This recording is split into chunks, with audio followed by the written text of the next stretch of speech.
Hey guys, welcome back to the channel. This is a story about what if Naruto is the son of Hades. Before I start, please support for more amazing content and do consider subscribing to my channel and share this video with your friends. This is written by Sinbadthe third and link in description and support writer. Let's start the video. This is the story of a child, one whose destiny was ripped from him, yet against the very fates themselves, took it back. Naruto Uzumaki Namikaze was born on October 10th, a day that haunted not only him, but the people who lived in the village he unfortunately found himself residing within as well. On this day, he was born, and his birth weakened his mother, so that the demon she contained broke free from its seal and began to wreak havoc across the place. His father had fought off the demon, yet even with him doing so, there was so much damage done to the village as well as many lives being lost, which ended with his father's. The demon did not want to be sealed away once again like it was before and tried to kill the newborn baby so as to stop any attempts to reseal him. Yet the child's mother blocked the attack at the cost of her own life, and she died proclaiming her love for her newborn child, being the last words that left her mouth. His father had sacrificed his own soul itself to summon up the god of death so as to form a seal that placed the demon into his son. His final words were to the previous leader of the village Hiruzen to make sure the village saw Naruto as a hero, but Hiruzen had no intention to heed his final words.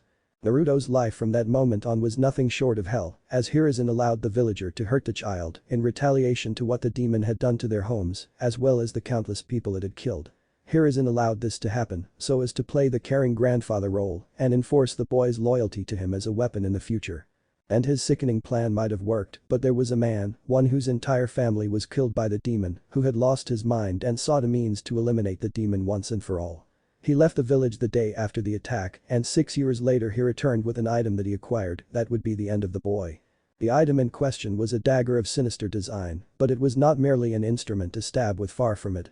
The very blade itself was cursed by powers beyond the understanding of many and was in fact not even from their world if what the crazy salesman that sold the thing to him had said was true on the manor. So with all his money spent on a chance to kill the demon and avenge his family, he found the brat being attacked by the usual mob of people and walked forward. No one stopped him since not a single person cared for his well-being. And with no opposition to his actions, he plunged the dagger into the boy's heart and the people could only watch as the insides of his body lit up like they were on fire. Once the process was over, Naruto's body slumped over dead, his eyes gone, as well as his insides turned to ash, leaving nothing more than a hollow shell of child. Yet while the people had celebrated the death of the demon, he did not just disappear as they thought, nor was he burning in hell like they wanted. He was in fact reborn. But not in our world. This new world was filled with gods of all shapes and sizes, with 3 of them being the strongest of them all. These gods were Hades, Poseidon, and Zeus, who was the king of all the Greek gods.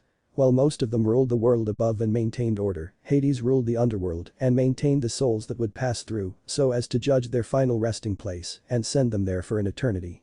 Yet he was not the only god in the underworld, for with him was his wife Persephone, and it is her tale that will lead to the events that follow. The Greek goddess, Persephone, was the child of Demeter, the goddess of earth's fertility and harvest, and Zeus, the king of all the Olympians.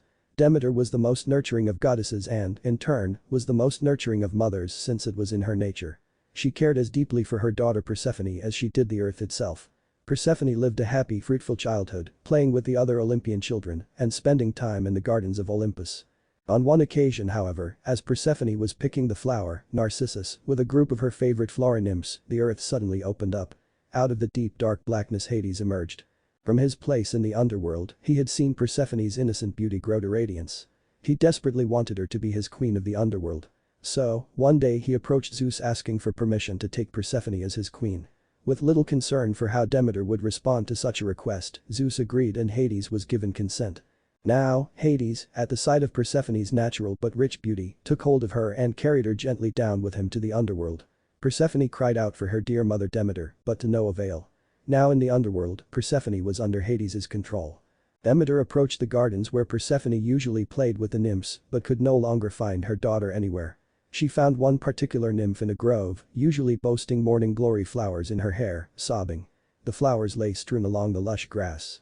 Demeter gently asked her where Persephone was. The nymph, in anguish, would not answer. Stricken with grief, Demeter scoured the earth in search of her daughter. Her immense sorrow caused the earth to grow dark, cold, and barren. The once lush meadows yellowed. The trees curled and furled. The rain stopped. Having searched the entire living land, Demeter finally contacted Zeus. He informed her of Persephone's marriage to Hades in the underworld. Demeter grew into a motherly rage. She demanded Zeus to return Persephone to her care. But Zeus refused some father Demeter left Olympus and watched as the earth began to decay without her nurture. She sought to punish Zeus for betraying her and their daughter. The now yellow meadows blackened and decomposed to dust. The trees began to shrink into the hard dirt. The rivers shriveled up and the lakes froze over. Zeus had no other choice but to agree to Demeter's demands. He told Hermes, the messenger, to bring Persephone back up to Demeter's care. In the underworld, Persephone had grown to love Hades, who treated her with compassion and loved her as his queen. As she would have up in Olympus, she remained eternally beautiful in the underworld. Hades admired her kind and nurturing nature. However, Persephone missed her dear mother greatly and wished to spend time on Earth with her. When Hermes reached the underworld, he requested that Persephone come back to Earth with him to rejoin her mother and father. Hades knew he could not refuse the commands of Zeus, but he also could not part from his beloved Persephone. Before she departed from the underworld, Hades offered Persephone a pomegranate as a farewell. This was, however, a cunning move by Hades. All the Olympians knew that if anyone ate or drank anything in the underworld, they would be destined to remain there for eternity, as the fates had cautioned. Even Demeter had warned Persephone of this fate and instructed her never to eat or drink anything. Thinking of her mother, Persephone decided to instead eat the small seeds of the pomegranate, assuming that these would not count as consumption. Little did Persephone know, this was exactly why Hades had given her the pomegranate. After eating 6 of the seeds, Persephone was approached by the fates, who told her she would forever remain in the underworld as Hades' queen. Hermes sadly went back up to Zeus and Demeter, who anxiously sat awaiting her daughter's return. Upon the sight of Hermes alone, Demeter spiraled into a fit of immense grief and sobbing. She knew what Hades must have done to keep Persephone there. However, Zeus, being the mighty king of all gods, could not allow his beloved land to become decayed and barren. And so, he met with Hades himself. With the help of Hermes, the infamous deal was struck. Because Hades had deceivingly tricked the young Persephone into eating the pomegranate, he was commanded to allow Persephone to visit her poor mother above his domain. In return, Zeus promised a binding deal that allowed Hades to have Persephone a month for each seed she had eaten. Thus, for half of each year, Persephone was to sit on the throne of the underworld beside Hades. During Persephone's 6 months on Earth reunited with her mother, the land was fertile, beautiful, and warm. The meadows were lush and of the deepest green. The trees were tall, sturdy, and fruitful. The rains came often and drought was unseen. However, when Persephone left the land and entered Hades' domain, Earth experienced a cold, dark period with no growth. Demeter grieved for her daughter and had little time to nurture the land. Thus, the seasons were created. The autumn and winter months were when Persephone sat on the throne of the underworld beside Hades, and the spring and summer months were when Persephone was reunited with her dear mother, Demeter. And this is how the world went for countless years. And while the myths of many would say that she went on to love her husband, those myths were all lies. She resented the man who had taken her from her home and literally dragged her into the depths of the underworld. She loathed the 6 months that she lived here and could not wait until the next time she was allowed to resurface and live topside once more. But most of all, she hated the fact that she was married to the coldest of men to exist, since while the man wanted her as his wife, she was more of a trophy than anything else. For years, Persephone wanted a child, one who she would love and nurture in a manner so as to make her time in the underworld all the better, and yet Hades was not an intimate man. And while she was loath to do so, she prayed for the means to have a child, since none of the other gods would help her. Especially Artemis, who was a virgin still and claimed that no man would ever have her and told her that sex was overrated and to stop complaining about her lack of any sort of intimacy. Hell, even Aphrodite could not help her since Hades was immune to her abilities, and to be honest, it infuriated her to no end that there existed a man who could do so. Yet after literal years of praying to whatever or whoever could help her, her prayers were answered in the strangest way. She found a bottle of intricate design that had a heart on it on a table in her room. A note simply told her to give it to Hades to drink and she would get her child. This vial was glowing red, which made her question what exactly it was, but she so desperately wanted a child that at this point she was willing to try anything. So with the vial emptied into a glass of wine her husband, she always gagged at the word when it came to their relationship, she watched as he drank it and when she was sure that the effects of the potion were in full swing, she threw out the idea for them to breed a child together. Hades at this point was drugged by the contents of the vial and was in a willing mood, so he took his wife for the first time to their bed. Persephone wanted to vomit as she let this man have his way with her, but her desire to become a mother was great enough for her to do so and let him do what needed to be done to sire a child within her. Luckily for her, he did not last long, and once the deed was done, she left the room as he slept off the effects of the potion. Her greatest wish was realized and she became pregnant with child. But things did not go as she had hoped they would. Hades found out she was pregnant and demanded to know what had happened. Once the truth was spoken to him, he was beside himself in rage and was so very tempted to kill the child within her. But that was more his siblings' thing and he would not stoop to their level. So he threatened her into silence, told her that if she ever spoke a word of their child to anyone, that for the rest of time, the 6 months she was with him, they would seem like an eternity of pain when he got his hands on her. Seeing as the gods had neither aided her when she was at first kidnapped, as well as the fact that Zeus had actually allowed it to happen in the first place, she knew that they would not aid her from the wrath of her husband, now if he did as he threatened to do to her. So she submitted and never spoke a word of their child, who was given the name Zagreus, who became the love of her life and made her time in the underworld all the more better for her. Yet while she could rise up and leave the realm, her son could not go with her, and this deeply saddened her to the core. As she spent all her time raising their son up to the age of 3, Hades grew angry as well as jealous that his own wife was not caring about him and sought to make her feel his pain. So that was when the torture began, and in time Persephone could not bear the pain anymore, and while she wished to take her son with her she could not. So while Hades slept, she escaped out of the underworld using a means that no one had ever found, not even him. The gods had no idea where she was since she was not amongst them, nor was she hidden away in any of the 4 realms of the underworld. But even though she was gone, time still went on, and the world soon mainly forgot about her. But as this happened, Zagreus was raised to become strong. Even though Hades could not bear the sight of the boy most of the time, he refused to have a weak prodigy to his name, so he made the legendary warrior Achilles train him in the arts of war. He also lied to the boy and claimed that Nyx was his mother, and the boy believed them since he had no reason to doubt his father, as cold to him as he was. But in time, the boy learned the truth of his origins, that Nyx was not his mother. His mother was in fact Persephone, and it angered him so much to see that his father had lied to him, yet he harbored no ill will to Nyx, who had raised him right over the years. It was at that moment that he made his first attempt to try and escape the underworld itself to seek his mother, but it did not end well with him dying about 10 minutes later. Yet he did not die, he simply respawned in the blood fountain that was the place where all souls arose from to be judged by Hades. The same man called his son a fool for attempting the impossible, yet Zagreus tried to escape again and again, each time with no success. It was at this point that the Olympians heard about the young man, and while they were pissed beyond measure that Hades had never told any of them that he had a son, and with Persephone of all people, they could do nothing since the boy was born of the underworld. But they decided to aid the boy as he made his many attempts at escaping, and with the boons they offered him in his quest, he grew stronger as well as faster. But even with their help, the process was slow, and he continued to die time and time again. But eventually, he made it through all 4 realms that made up the underworld, the doors to the mortal realm opening up for him to pass through. Yet in his path stood his own father. And the lord of the underworld showed no mercy to his son.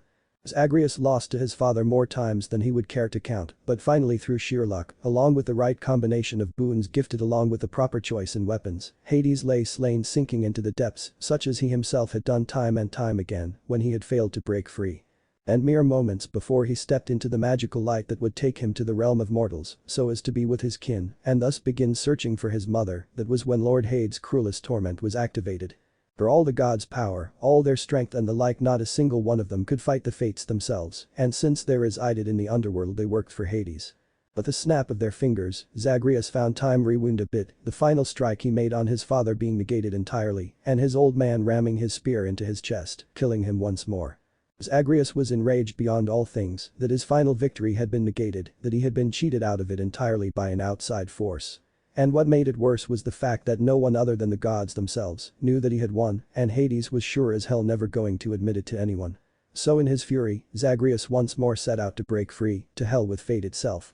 And time again, he defeated his father, but no matter how many times he did it, or even with what weapon or magical power he used, the fates would always undo what had been done to defeat Hades. Yet that wasn't the only thing that happened. Every time he was cheated out of his rightful win, he would get glimpses of a child. One that was so young, yet the people around him called the child demon and would set upon the innocent child with weapons of all sorts as they did so. The horrific things he saw done to the child were nothing short of infuriating, since he was no demon as they claim. Zagreus lived in a place where such creatures existed, and yet that child was nothing like them. What made him wonder more on the subject is why he was seeing these things in the first place. The area didn't look like Greece, judging by the clothes worn by the villagers or the buildings surrounding the area of these images. But he had no idea, nor could he ask out of fear he was slightly losing his mind. In time though, he finally began the process of breaking free. While he did his usual run-through of the realms that he had to go through to fight his father for the umpteenth time, he noticed a strange vortex of dark energy out of the way of the main path. He wasn't sure what it was, but after seeing the same thing so many times, he welcomed a change of scenery and investigated it. He got close to it, and the closer he got the louder a voice called out for him. So throwing all caution to the wind, he walked into it and then he felt sharp pain as the vortex drained some of his health as it drew him down into the depths. There he found himself on a platform made of marble, yet everywhere else he looked, there was nothing. Just an empty void. Before him though was a boon, the things that the god sent him in his attempts to break free, but this one was not from a god he knew. So once more throwing caution to the wind, he invoked it in the name of Hades, and out of the mark came a creature that defied description. It was neither good nor bad, and was simply in fact chaos incarnate. The being spoke to him in a strange mix of a feminine as well as masculine voice, offering him the strength to break free, but only if he was strong enough to face the challenges of chaos itself. Seeing that just running up and fighting through the same enemies time after time wasn't enough, he was more than glad to go this route and accepted. He was thrown through multiple trials, each one more punishing than the last. But in the end, he survived although barely. For his troubles he was given a simple medallion, one of a unique nature that showed a fox with what appeared to be multiple tails, 9 if he was counting right. He had no idea as to what the medallion was for, but he took it nonetheless since he had nearly died through multiple trials to obtain it. So after dying once more, mainly due to the amount of health he lost in the trials of chaos, he finally made his way to the surface and fought his father once more and defeated him. And yet while the fates turned back time once more as they had done countless times, this time was different. The medallion that had been given to Zagreus shattered, the energy within it embedding itself into his person. He felt a massive surge of power as he took a hold of his father's weapon and yanked it out of his hand. Hades could only look at his own son in horror as he saw 9 tails appear behind him, each that pierced a different section of his body and ripped him apart.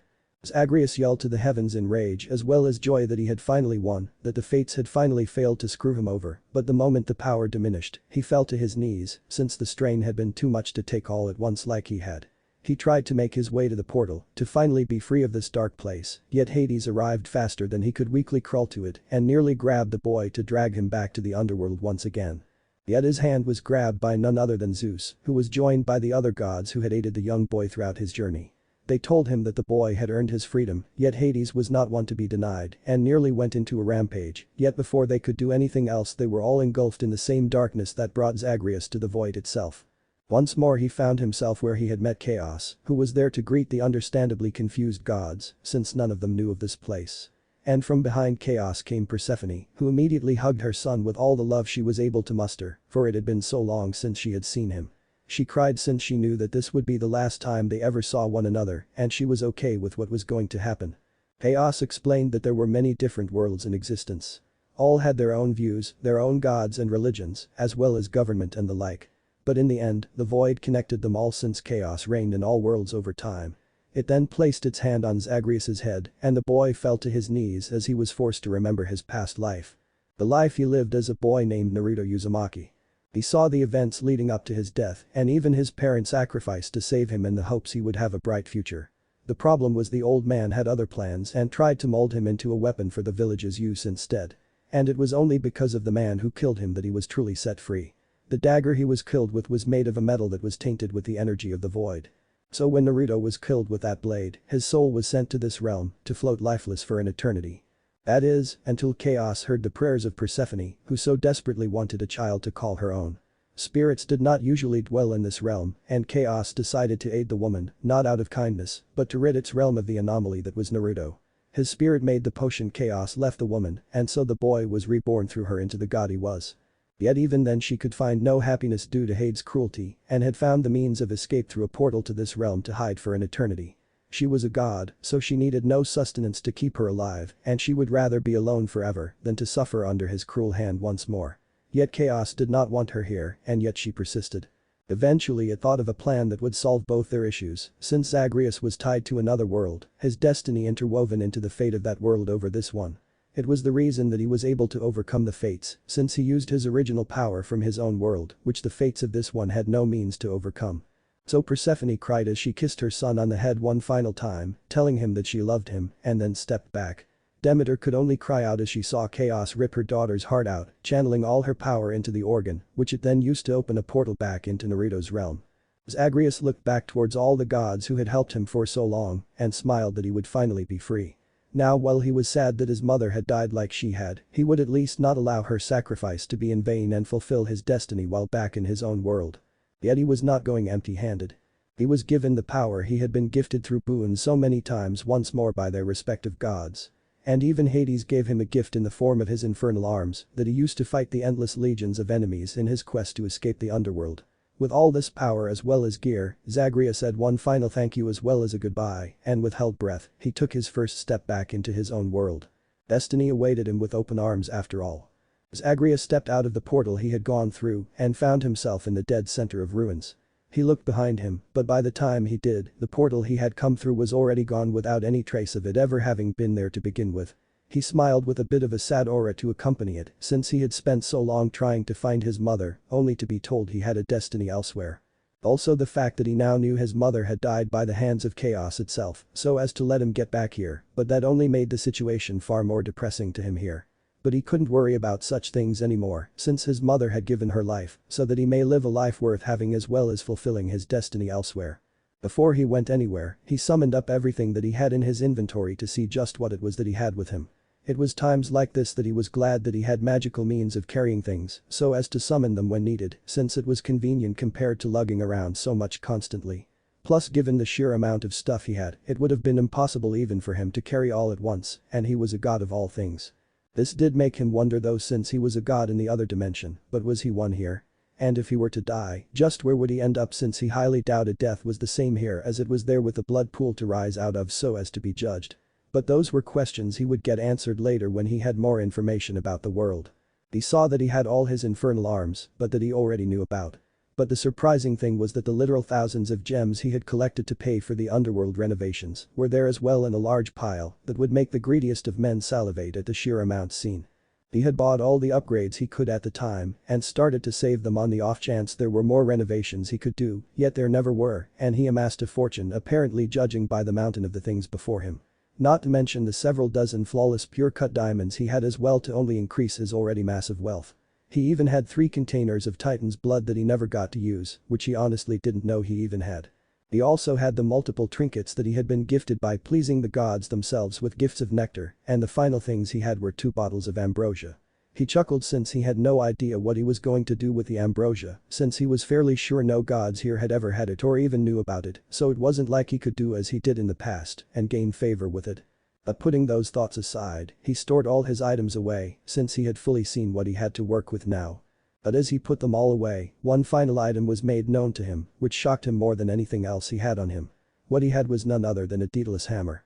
These things enhanced his infernal arms with new abilities, but he only needed them since when he died his weapons powered down when he passed through the blood pool in the main house. So what he could possibly use it for here was nothing short of a mystery since he had no idea. Gems and diamonds were worth money, so it was easy to use such things even here in a strange place. Or was that familiar? Interdimensional travel made his head hurt quite a bit the more he thought about it really. He began to walk around, mainly to get his bearings, since he had no idea as to where he was right now, since he was only alive in this world up to the age of 6. He never was taught much by anyone in his youth, and what he knew now that he had faced countless trials in the underworld would keep him alive easily enough, yet that didn't help with understanding the landscape much, since this world was far different than the one he had been in longer. As he walked though, he saw no one else anywhere, and the aura of death was thick here to the point he could practically taste it. He saw the skeletons of those who most likely lived here before some army came and killed them off. It made him wonder what had happened to this place, since there was always a reason for such things when it came to mortals. Mostly they were selfish as well as greedy reasons, but still reasons all the same. As he walked a bit further towards the outskirts, apparently towards where the leader of this place once lived himself given by the size of the building, he felt a dark energy that he was all too familiar with. The aura of death incarnate.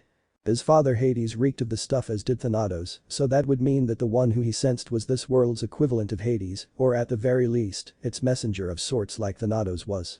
Since he had nothing else to go on, and a fellow dweller of the afterlife might be a useful source of information being that his was practically non-existent, he sought out where this aura was coming from. His curiosity brought him to a ruined shrine of sorts, one where he had to move quite a few chunks of rubble to even enter, and then even more while inside to get to where he was sensing the power from. Eventually he made it to whatever the source of the energy was from, and so he moved a few more pieces of rubble to find a mask of all things. He picked it up and held it in his hands and looked at it. He had to admit it was an intimidating mask, but then again he had not only faced worse in the underworld countless times, but he had seen chaos in a physical form, and that was a bit too much for the eyes really, so this wasn't too bad in the broad scheme of things. Well, now that I have the thing literally in my hand, said Zagreus to himself, since there was no one else alive in this place to talk to, I wonder just what to do with it. Well, not sure if this will work but might as well try. In the name of Hades I invoke your power. To be honest, he had not thought that doing what he did to call upon the powers of the various gods of his old world via boons would do anything here really. But his eyebrow raised in genuine surprise when in a flash of dark light, which in itself was weird to observe, the Shinigami itself appeared before him. Yet he was facing the wrong direction for some reason, so he saw his cloak back instead of a face. Who dares to have summoned me, know that by doing so your soul is now mine. Said the entity before he turned around to see just who had. And if you think that Zagreus was surprised, the entity was completely shocked to see him there in the first place. Dear Kami, to think that I would be in the presence of royalty itself. Said Zagreus, who was understandably confused. Here was an entity that reaped souls and said entity called him royalty. He was fairly sure that death itself cared not for such things, since in the end all things died and spirits were equal, no matter the situation really. It was the same in the underworld of his old home, so why would it be different here? I know who you are as well as who you once were, said the entity with a tone of amusement. The more he said the more confused Zagreus was. And how did you come across such information, asked Zagreus, if I might be so bold as to ask such a thing. Bold you say, said the entity with a laugh, I have seen what you have done boy, and your travels have made you far more powerful than I am. So it is not truly bold to speak to someone who is lower in status than you are. I'm confused here, said Zagreus, since you state that you know me as I was. Can you enlighten me as to how? Indeed I can, said the Shinigami. You are the child of prophecy within this world, one of many who shall exist throughout time for the purpose to change the world itself in one way or another by the actions you take in it. Whether the change is for the better or the worse, only time will tell, but it is by your choices that would make changes to the world in various ways. But when you died, you were killed in a way that myself nor even the god above or below could aid you so as to keep you in this plane of existence. If you had, we could have found a means to bring you back, such as reincarnation or rebirth through another mortal woman, but alas we could not. I had been there the moment you died and tried to collect your soul so as to help, but the power that had been in the blade dragged you out of this dimension entirely, and as I tried to keep you here, I caught a glimpse of the void itself. Never had I seen such a thing, nor will I ever forget it. Yet even though you were gone, visions of your travels in the underworld were shown to me, and me alone since I had gazed upon the void. So I know who you are, young prince, and I know who you were before that. But I must ask, who do you wish to be now that you have returned to our realm? I think I'll stick with Zagreus, said the young man with a shrug, since I have lived far longer as this than as Naruto, since I only lived 6 years as him. Fair enough, said the entity. So are you going to try and reap my soul now for summoning you? Asked Zagreus in curiosity. Nay, young man, said the entity with a tone of disbelief that the former prince of the underworld would actually ask him that, for as you are my master. And I will not kill my master. Plus I am by no means strong enough to reap your soul even if I wanted to. Wait a second, said Zagreus as he was collecting his thoughts, if I remember the pantheon of this world correctly, shouldn't Kami or Yami be your master? How am I such a thing? It is true that they are above me since I am only the entity of death itself that reaps souls and takes them to their final resting place. Yami rules the realms of hell itself, while Kami rules on high. You are a god, though one out of his realm, but a god all the same. This is the realm I dwell, for it is the place I do my duty to maintain balance. Since you are the only god on this plane of existence, you are my master. Well, that makes sense I guess, said Zagreus, who was not going to argue with the entity's logic and just go with it since there was no need to argue. Having such a thing as an ally as well as a companion could prove useful in the long run. But I was the prince of the underworld in the other world. So wouldn't I be the servant to Yami in this one? No, said the Shinigami with a chuckle, she has no control over you, and to be quite honest, it is that fact that has made her interested in you as it were. She has had me tell her about your trials to escape the underworld multiple times, and I know she is looking forward to seeing you in the end. But until the day that you fulfill your destiny, you can neither enter her realm or Kami's. So I am immortal, at least for a while it seems. Said Zagreus with a sigh. It seemed like things were going to be the same as in the last world. He could only wonder just how he would respawn, since there was no blood pool here to go back to. He would figure that out when the time came, but for now he would just avoid dying altogether, since that just solved thinking about the question entirely. Indeed you are, said the Shinigami, now is there anything I can help you with while I am here? Yes, said Zagreus now that his questions had been answered, his mind was back on track as to what he wanted when he had seen just who he had summoned from the mask he found. I wish to speak with the souls of my mother Kushina Uzumaki, as well as Minato Namikaze if at all possible. It is indeed possible for you to speak to them, said the Shinigami, but only you alone since you are the prince of the underworld. But you may speak with your mother only if she wishes to speak with you. So does my father not get the same choice in the matter?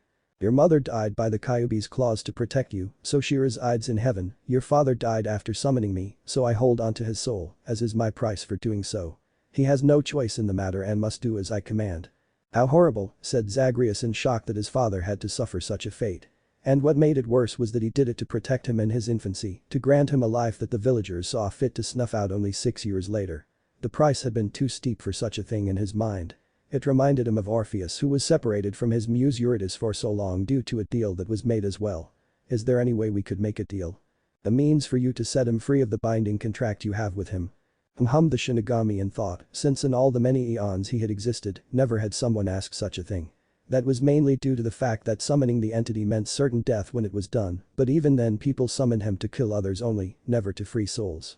Perhaps we could make a trade. Wait, said Zagreus in thought, couldn't I just order you to release him? You could, said the Shinigami with a groan since he could actually do that if he so wished, but the trade I wish for you to make is something that will help you along your path to seek your destiny. And just what is my destiny? Asked Zagreus, who was still drawing a big blank when it came to thinking about the subject since Chaos had been so damn vague about it. That is for you to find out, young prince, said the Shinigami, since it is something that only Kami and Yami know, and neither of them will tell you since that is the way things work when it comes to the subject. Fair enough, said Zagreus, it seems like it is more about the journey than the destination really. But it is, said the Shinigami as he held out his hand. Doing so caused a circular portal to open up on the ground, and out of it arose one Minato Namikaze, bound in chains and in tattered clothes with cuts and bruises all over his body, to show he was in tremendous amounts of pain. For now, converse with the man you wish to speak to. I will speak more on our bargain once I return with your mother to converse with as well. And with those words, the Shinigami vanished. Who are you? Asked Minato weakly as he looked up and saw Zagreus standing there. Zagreus didn't really know how to act. Here was a father who sacrificed so much to keep him safe and was suffering for it, while Hades had been cold towards him, most of if not his entire life. Yet in the end, the tears began to fall as he pulled up Minato and hugged him hard since he was family, one he had been denied twice over. Father, said Zagreus in sadness, I am sorry you have suffered such a fate like this. Father, said Minato weakly as he tried to put the pieces together in his mind. Time was not a factor while in the hands of the Shinigami, so he had no clue as to how long he had been dead since the day he made the deal with the entity, so as to seal away the beast into his son Naruto. Minato looked at the young god hard, but he could not see any of the looks he nor Kushina had, so this was not Naruto. This was apparently just another one of the Shinigami's tricks to mess with his head, and he would not fall for it this time. At one point of my life I was called that, said Zagreus sadly since he always felt that his life had never really taken root in any sense. His entire childhood he was hindered one way or another, and then he was killed off at 6, so that only solidified his train of thought. But due to reasons that were outside of my control, I was reborn into what you see now. And what exactly happened for you to become like this? Asked Minato, who was still not fully buying this since it seemed so far-fetched to the point of absurdity. Please wait a bit for me to explain, said Zagreus with a smile. It was so rare that he actually did so, and it felt good for him to smile. Since I don't want to tell the same long story twice and mother is coming here as well. Well, at least I hope she is. Kushina is coming? Asked Minato in surprise. His memory of her had been one of the few things that had kept him going as he suffered in the belly of the Shinigami all this time. It was his memories of her along with the knowledge that his son was safe in Konoha that kept him sane after so much torture. To be able to see her again was nothing short of a miracle alone, and he would accept such a gift with open arms. But before Zagreus could say anything else, another portal, this one light in color compared to the darker color of the one Minato came out of, and out of it, rushed Kushina herself. She ran towards Zagreus and hugged him with all the motherly love she could muster, given who he was while the tears poured out of her eyes. She had been in heaven when she was summoned to meet Kami herself, which was a rare thing to hear anyone being summoned in general. So she made her way to the throne room where she was met by Kami along with the Shinigami of all things, and it was there that she was offered the chance to see her son again for a small amount of time, so as to speak with him. She immediately said that she would, but the Shinigami had explained a few things, with the main thing being her son was not the same person she gave birth to, since he was reborn as a god himself. She didn't care and asked to see her child, the one she had protected with her life itself, so that he might live on. So now here she was, hugging him hard as he returned the gesture with as much love as he was receiving. Persephone had been the mother who birthed this form of him, but for reasons once more out of his control, he never met her until the end, so he had so much son-like love to share with a mother figure, and Kushina was perfect for receiving it now. "My son," said Kushina as she stopped hugging him and took a step back so as to get a good look at him. The Shinigami had been correct in stating that he did not look anything like he had before. His hair was jet black, which neither she or her husband had, plus his eyes were mismatched colors of all things. It was as she noticed these things that she then saw Minato in the corner of her eye and was shocked to see the state he was in. She ran forward and hugged him as well, which he would have gladly returned, but his hands were bound behind him so it was impossible. "Mother. Father," said Zagreus simply since he had a lot to say and he was guessing not a whole lot of time to say it. "I am so glad to see you again, but I just wish it was under better circumstances than we currently find ourselves in right now." "What happened to you?" asked Minato, who now believed Zagreus' claim of being his son. A mother knows their child well, and if Kushina was here and weeping at the reunion between mother and son, then he would accept this as fact. So Zagreus found a stone close by, which was large, and easily pushed it over, so as to sit on it. He offered his mother one, but she passed. She was just surprised that he had such strength to easily move something so heavy, and with one hand no less. Once he was comfortable, he told them the tale of what he had suffered in not only this life, but his rebirth into what he was now. And he did not skimp on the details, since he wanted them to know the truth of what had befallen their son. As he had finished telling them what he had done and ended with how he had returned here, he saw two distinctively different looks on their faces. For Kushina, it was a mixture of praise as well as sadness. She looked like this since she was proud of her son, fighting against what seemed impossible time and time again, to finally break free and challenged fate itself to do so. But the sadness was over the fact that Naruto had lost two mothers, each of them sacrificing themselves so that he could live on and fulfill his destiny. She could only hope that Persephone found some sort of peace in the end and silently thanked her for looking after her child as well as blessing him with new life when his own had been so harshly taken by idiots. Minato's face was filled with nothing more than utter fury. And Zagreus could easily tell why that was the case. The man had sacrificed his life to protect the village from the Kyuubi. He had used his own son to seal the demon into so that the boy would become someone great, and even his last words to Hiruzen had been to make the people of Konoha see Naruto as a hero. Yet the old man had done the exact opposite. He had made the boy seen as a monster and attempted to manipulate his child into a weapon for the village to use, one with no say in his own life. This infuriated him to no end that he had literally died for nothing since in 6 years, his son had not lived once since the people had kept him down through torture and harassment of an inhuman nature. If Minato had known this was the way things would have ended up, he would have simply left the village with his wife and child and left the village to their fate while he sought out another means to seal the demon away and then taking the time to train his son in its use to make him a great shinobi, one who surpassed even his old man in time. He could not believe that the people he once called his friends had all forsaken his son like that, but now his son was not only back, but a god of all things, so they would not easily kill him again like they had the first time. But as his story came to a close, two portals opened up and with them doing so, both his parents heard the call to return to their resting place once more. Kushina hugged her son one last time before she told him she not only loved him, but was proud of what he had accomplished and would watch as he continued to make her proud from above. She then went back through the portal and it closed behind her. Minato began to sink into his own, and he repeated the words his wife had said to their son, sans the looking down part, since he had no means to observe the world where he was returning to. Naruto told his father that he would break him free of his prison, but Minato simply laughed and told him not to worry about it. Zagreus had laughed as well and told him tough shit. He didn't listen to his father Hades when he was told to stop trying to escape the underworld, so what made him think that he would listen to Minato when he said not to worry about him? Minato had simply smiled as he fully sank into the portal he was getting sucked into, all the while the memories of himself in his teen years came back to him. He was a rebel like his son clearly was, and it seemed that even being reborn into a god had not changed that trait he had gotten that from his father. "Did you enjoy your reunion with your family?" asked the Shinigami as he appeared once more now that both Minato and Kushina were gone. He had disappeared so as to give them privacy to talk. "Indeed I did," said Zagreus as he stood up and prepared to head out. One could not simply achieve their destiny if they sat on a rock all day. Not everyone was cursed like Atlas was by staying in place all day and night. "But before I head out, what exactly do I need to do to free my father of his chains?"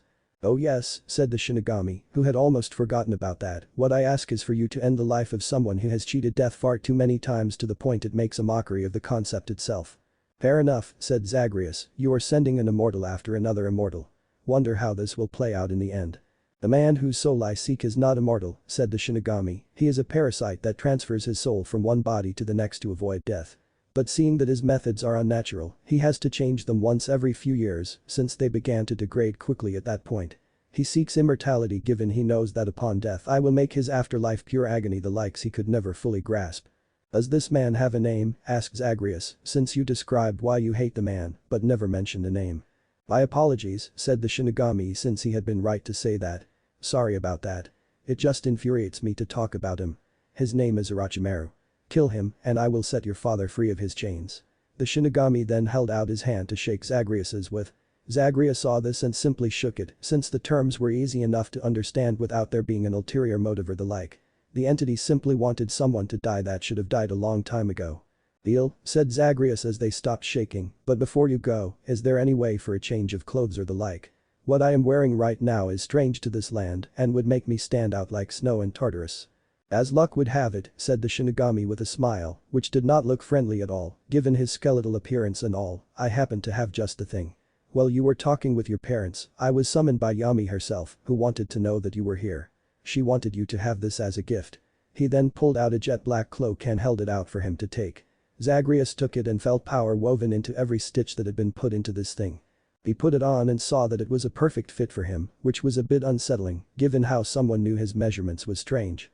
But it also came with a hood that once placed over his head covered his face in darkness, so one could only see his mix-matched eyes. I am amazed at the craftsmanship that went into this cloak, said Zagreus, and I just wish I had something just as good to give to her in return. It was then that he remembered the bottles of ambrosia he had on him. He had given them to the gods of his old world for gifts and favors, so why not do the same here? And I just happened to have such a thing on my person. Zagreus then took out one of the 2 bottles of ambrosia he had and handed it to the Shinigami, who took the golden orange liquid in a bottle and looked at it. This was the food of the gods in the other world called ambrosia, said Zagreus, and it tastes heavenly. Give this to Yami with my thanks. Will do, said the Shinigami with a smirk as he had a feeling he knew where this was all going to head. Yami had been essentially obsessing over Zagreus for years now, all but demanding any and all updates on his story the Shinigami saw through his visions. The woman acted like an obsessed schoolgirl at times since she was just too into the young man. She had personally began weaving the cloak she had gifted him years ago and had torn it apart in anger time and time again in a fit of rage from a combination of Zagreus failing to break free of the underworld as well as when she deemed the cloak not good enough for her Zagreus. To know that the young man not only accepted the gift she spent so long making as well as loving it but giving a gift back to her which no mortal had ever given to her in the history of mankind would only make the obsession worse. But Zagreus was out of her reach for the time being, since he was still the child of prophecy, and not even the gods could alter it, lest they disturb the balance of the universe itself by doing so. So with the gift he had given him to give her, he left just as he arrived silently. So Zagreus looked around and wondered just what direction he should head out towards, since he had no idea as to even where he was right now. But as if the gods knew of his plight, which honestly they probably did, a rolled-up scroll appeared in thin air before him. He grabbed it and opened it up to see a map with a dot showing his current location in the world. Zagreus smiled since this would come in handy and then stored it for later since he now had a sense of direction and began to walk towards the water. Usually one would stop at the water itself and find a means to cross it like a boat or something like that, but Zagreus just kept walking on top of the water towards the next island over he saw was on the map. Destiny awaited after all. Meanwhile, Konoha had changed in the years that Naruto had been gone and it was not for the better in the slightest. Things were far darker than they should be, but the one in charge of the village, both the old one along with the newest leader, did not see things like that, for he saw the village going in the way he always thought it should go. The village had gone downhill since events that would have happened that would have greatly benefited the village had not happened, and the reason for that was simple. The one who made the events happen had been killed when his destiny had yet to even begin. Without Naruto to aid them on the mission towards Wave, Kakashi and his squad had been successful in defeating Haku as well as Zabuza, yet they were too weak to fight off the men Gato had hired to eliminate them and Tazuna. And since Naruto had not been there to speak words of encouragement to Inari, he hadn't riled the people up to defend their home, since he as well as his mother had to flee from their home when Gato sent men after them as leverage. So seeing that they had failed their mission, Squad 7 had fled the village, leaving Tazuna to the mercy of Gato, who executed the man as he had killed another one years ago in front of everyone to show just what happened to those who opposed his rule. The people since then had lost all hope of ever being free of the greedy man and were very near death as they were now with no funds to even afford the simplest of essentials such as food. So with the country on the verge of collapse, they did not make any trade agreements with Konoha that could have been a boost in their economy. Speaking of situations that could have let the village prosper economically, Koyuki, the rightful ruler of Spring, had nearly lost her life when her uncle had paid Konoha to bring her to him under the pretense of protecting her. The only reason she lived to see the current day was that the shinobi that were sent to protect her had been given a secret mission to squeeze as much technology as they could out of the deal with Snow Country in return for helping the man stay on the throne that was not his. But when they learned that he planned to use the Konoha shinobi as scapegoats after murdering his niece, they got into a fight, one that they did not win, since those from Snow Country had the advantage. Koyuki escaped in the turmoil, and with the aid of a fisherman who was loyal to her father, she escaped under cover of night to a safer location. Since then she has been hiding one place after another, which is hard to do when you are a famous actress. These were just a couple of the many events that would have helped to prosper Konoha, but with Naruto dead, events did not play out as they should have with him inspiring many to rise to the challenge. And now the village was recovering from a failed or semi-failed invasion. The forces of Suna had allied with the newly formed village of Sound and attacked the village during the Chunin exams and for the most part they lost in the end since Konoha still stood. But the one who prospered in the end was a man known as Danzo, since he had been secretly funneling information to a certain individual so they would successfully infiltrate the village at least long enough to eliminate the current Hokage Hiruzen. And his plan had worked, with Hiruzen being killed by his former student Orochimaru. Hiruzen had tried to summon the Shinigami in a vain attempt to take Orochimaru with him in the end, but for some reason the entity did not come when summoned. He had done the hand signs right and even did them multiple times, but the entity still refused to show itself. So in the end, Hiruzen died by the hands of his student and then said student was cornered and barely escaped the village with his own life. So with the position of Hokage left vacant once more, the Fire Daimyo himself had arrived to appoint a new one to take charge. Jiraiya, another former student of Hiruzen, had been there and knew that Danzo would try and appoint himself one way or another, so he offered another choice entirely. He suggested the last of the Sannin, the group he was a part of, Tsunade. The Fire Daimyo listened to his suggestion and asked that Jiraiya seek her out to offer her the position. Jiraiya had eventually found her, yet things did not go as he expected. She had flat out stated she would not return to the village since there was nothing there for her anymore. Jiraiya had asked repeatedly, even going so far as to beg on his knees for her to take the job, but still she refused. He told her that if she didn't take it, then Danzo would more than likely get the job and he would ruin the village. Tsunade had simply glared as she heard this and told him the village was already ruined when the higher-ups in their so-called wisdom erased the history of the Uzumaki from their books. She refused to protect a village that saw her family like they were nothing to the point of completely forgetting them like that. So in her mind, the village was well beyond ruined already. So since at this point she was done with Jiraiya's constant begging for her to take a job she never would, she kicked him hard enough to the point he was flung out of the town itself. By the time he came back, she was gone along with Shizune and her pet pig. When Jiraiya came back to deliver his report on the failed mission, he knew deep in his mind that his sensei would have been less than pleased with how things were turning out right now. To make matters worse, the Fire Daimyo was not pleased to hear that the candidate of becoming Hokage not only refused the title, but chose to straight up abandon Konoha over some past history he wasn't aware of. It was at this point in time, Danzo finally saw his moment to manipulate things further with his hidden Sharingan eye, the one he had implanted years back, and used its power to influence the daimyo to make him the new Hokage, much to Jiraiya's horror, along with the rest of the clan heads in the room when it happened. Amura and Kaharu had agreed to it instantly, seeing the one they sided with on many occasions over the years become Hokage and a chance to make Konoha the military powerhouse they wanted for years. The only thing missing from this whole thing was the Kyuubi brat, but he was dead and it wasn't like there weren't other Jinchuriki out there for them to take. Once he became Hokage officially with the daimyo's blessing, Danzo ordered his root program be brought back officially and that 1/3 of all clans with the most potential be sent to the root program to be given proper conditioning to be the elite shinobi among the village. Naturally, the clan heads outright refused the order, saying they had seen what Root did to their clansmen in the past and would not allow more of them to become emotionless like all the other Root shinobi that Danzo had under his command. Danzo countered that disobeying his order was an act of treason, but Shikaku reminded him that it was against Konoha's charter that clan heads must surrender so many of their members to an organization of Konoha. The Nara clan head also reminded the new Hokage that it was also against the law, one of the few that even the Hokage himself could not change or break since it stated clan members must volunteer willingly to join without any influence from outside forces. Naturally, it upset Danzo something fierce knowing there were laws in the village even he must yield to his Hokage despite his position, but given his massive ego and narcissism, to the point of seeing himself a god amongst mankind, it was easy to see why. Regardless, the man made it his mission to make his ranks among Root swell with new recruits, and the most elite among them would be assigned to guard him. Not surprising when he got said recruits right from the orphanage or stole them from other places all throughout the elemental countries. It didn't matter if they were homeless or had families to call their own. In Danzo's eyes, if you were taken, then you belonged to Root and thus belonged to him. As for his own position as Hokage, the man made it quite clear that his authority as Hokage was absolute when decisions were made for the good of Konoha, and the civilian council easily caved while the Shinobi council were already behind him 100%. And while his methods were inhumane even by Shinobi standards, it was working in the long run, and that only made it worse. This was the state of the once great village of Konoha, a thriving village that no longer shone as it did in the past. Wave. Zagreus had finally found footing on the island country of Wave, which was the island he saw on the map. He wondered how the people here were doing, and he wondered how being an island country worked out for them since in his mind, it didn't make sense since you needed supplies and being on an island made that more difficult.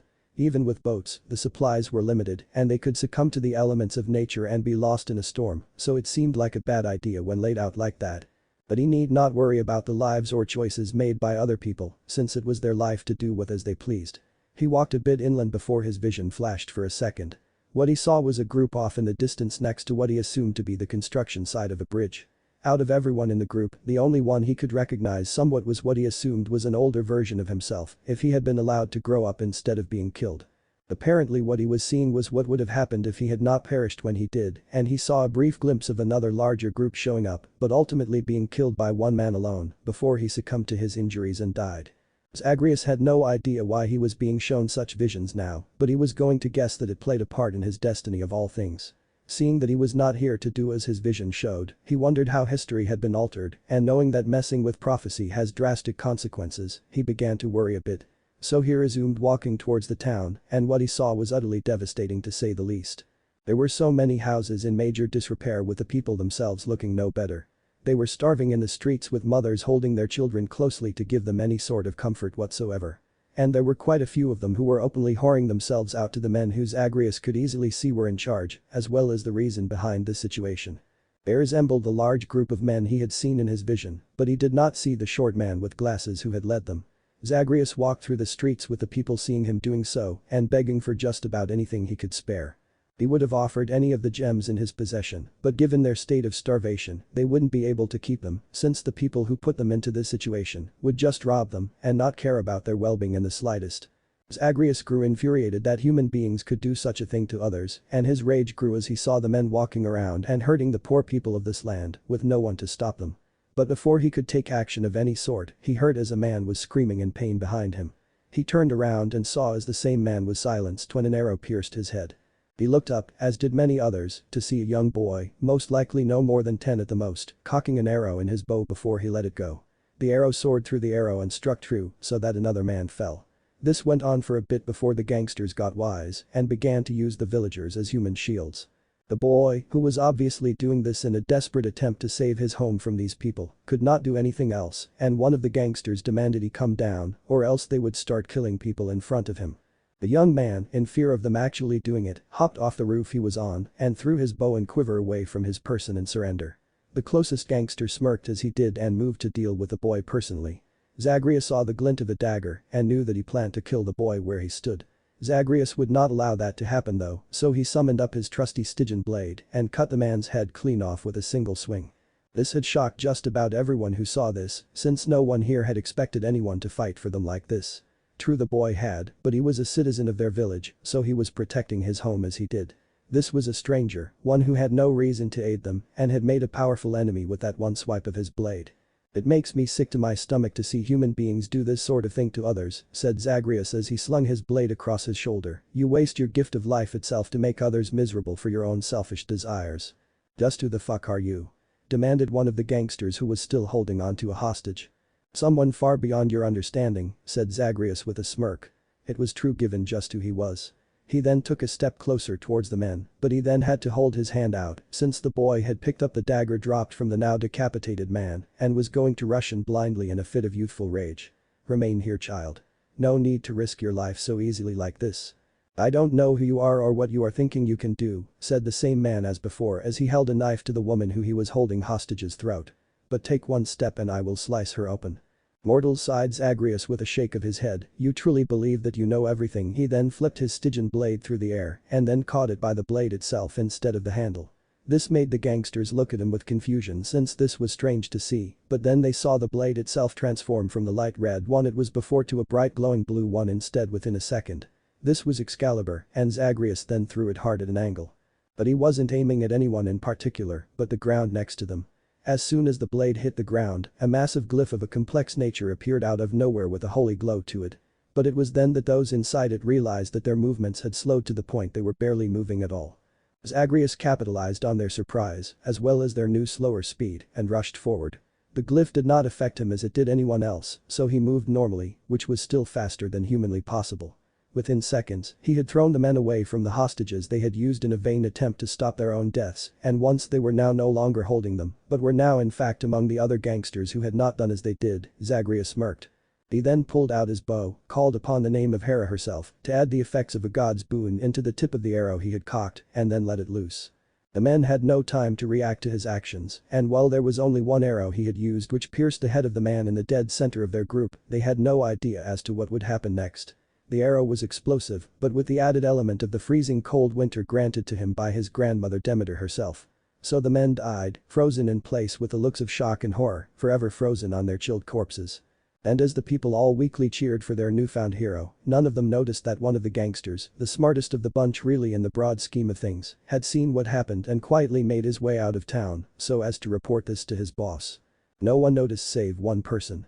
And Zagreus could only smirk as he saw the man do just what he expected him to do. Soon after Zagreus had aided the young man who had been brave enough to defend his home against the tyrants who were in charge, the rest of the people had surrounded him in gratitude, since to see someone aid them in any manner was a godsend in their lives. But soon enough, their desire for any further sort of aid was voiced loudly, so he could hear their plight. They ranged from any form of nourishment to money. The women who had been whoring themselves out before his arrival were offering their services if he was willing to pay for it. Zagreus had no attraction to the latter, but he did wish to aid the people. While he would have provided them with the food they desperately needed, he did not have such a thing on his person. All he had were weapons as well as countless gems and diamonds in his possession. That alone could not feed them. It was like the story of King Midas all over again with the vast riches but no food. I am sorry to say that I am sorely without any sort of food to give you, said Zagreus with a shake of his head. He heard the groans of disappointment since the people were so desperately hoping he had something to give them, and a majority of them left the immediate area since he did not have what they wanted right now. Who are you? Asked a kid whose life he had saved when the gangster had attempted to gut him with a hidden knife. Proper manners are for one to introduce themselves before asking the name of another, said Zagreus with a smirk. My name is Inari, said the now named kid who had not lost the attitude, now who the hell are you? My name is Zagreus, said Zagreus. Why are you here? Asked Inari. Honestly, said Zagreus in thought, I happened upon this island country since it was along the way as I was traveling across the water. Wait, asked one of the men in the group, you have a boat? I am sorry to say I do not. Then how did you get here by water? I simply walked. Said Zagreus in all seriousness since that was exactly what he had done. He wasn't going to lie about it since it wasn't that big of a deal in his mind. Are you a shinobi? Asked Inari with a quizzical look on his face. No, said Zagreus simply, I am not a shinobi as you have assumed. I am just a prince to a kingdom I have lost the means to return to. You're a prince? Asked Inari, but Zagreus could hear his tone of voice, clearly stating that he was not believing him on that matter. I was, said Zagreus, but since I have been sent away from my home, I can't really claim such a thing anymore, now that I say it out loud. And just where did you come from? You wouldn't believe me if I told you, kid, said Zagreus with a smirk since he was 100% sure of that fact. Try me, said Inari, who wanted to hear what this man had to say. At most to learn more about the man who had saved his life, but at worst to at least hear a good story.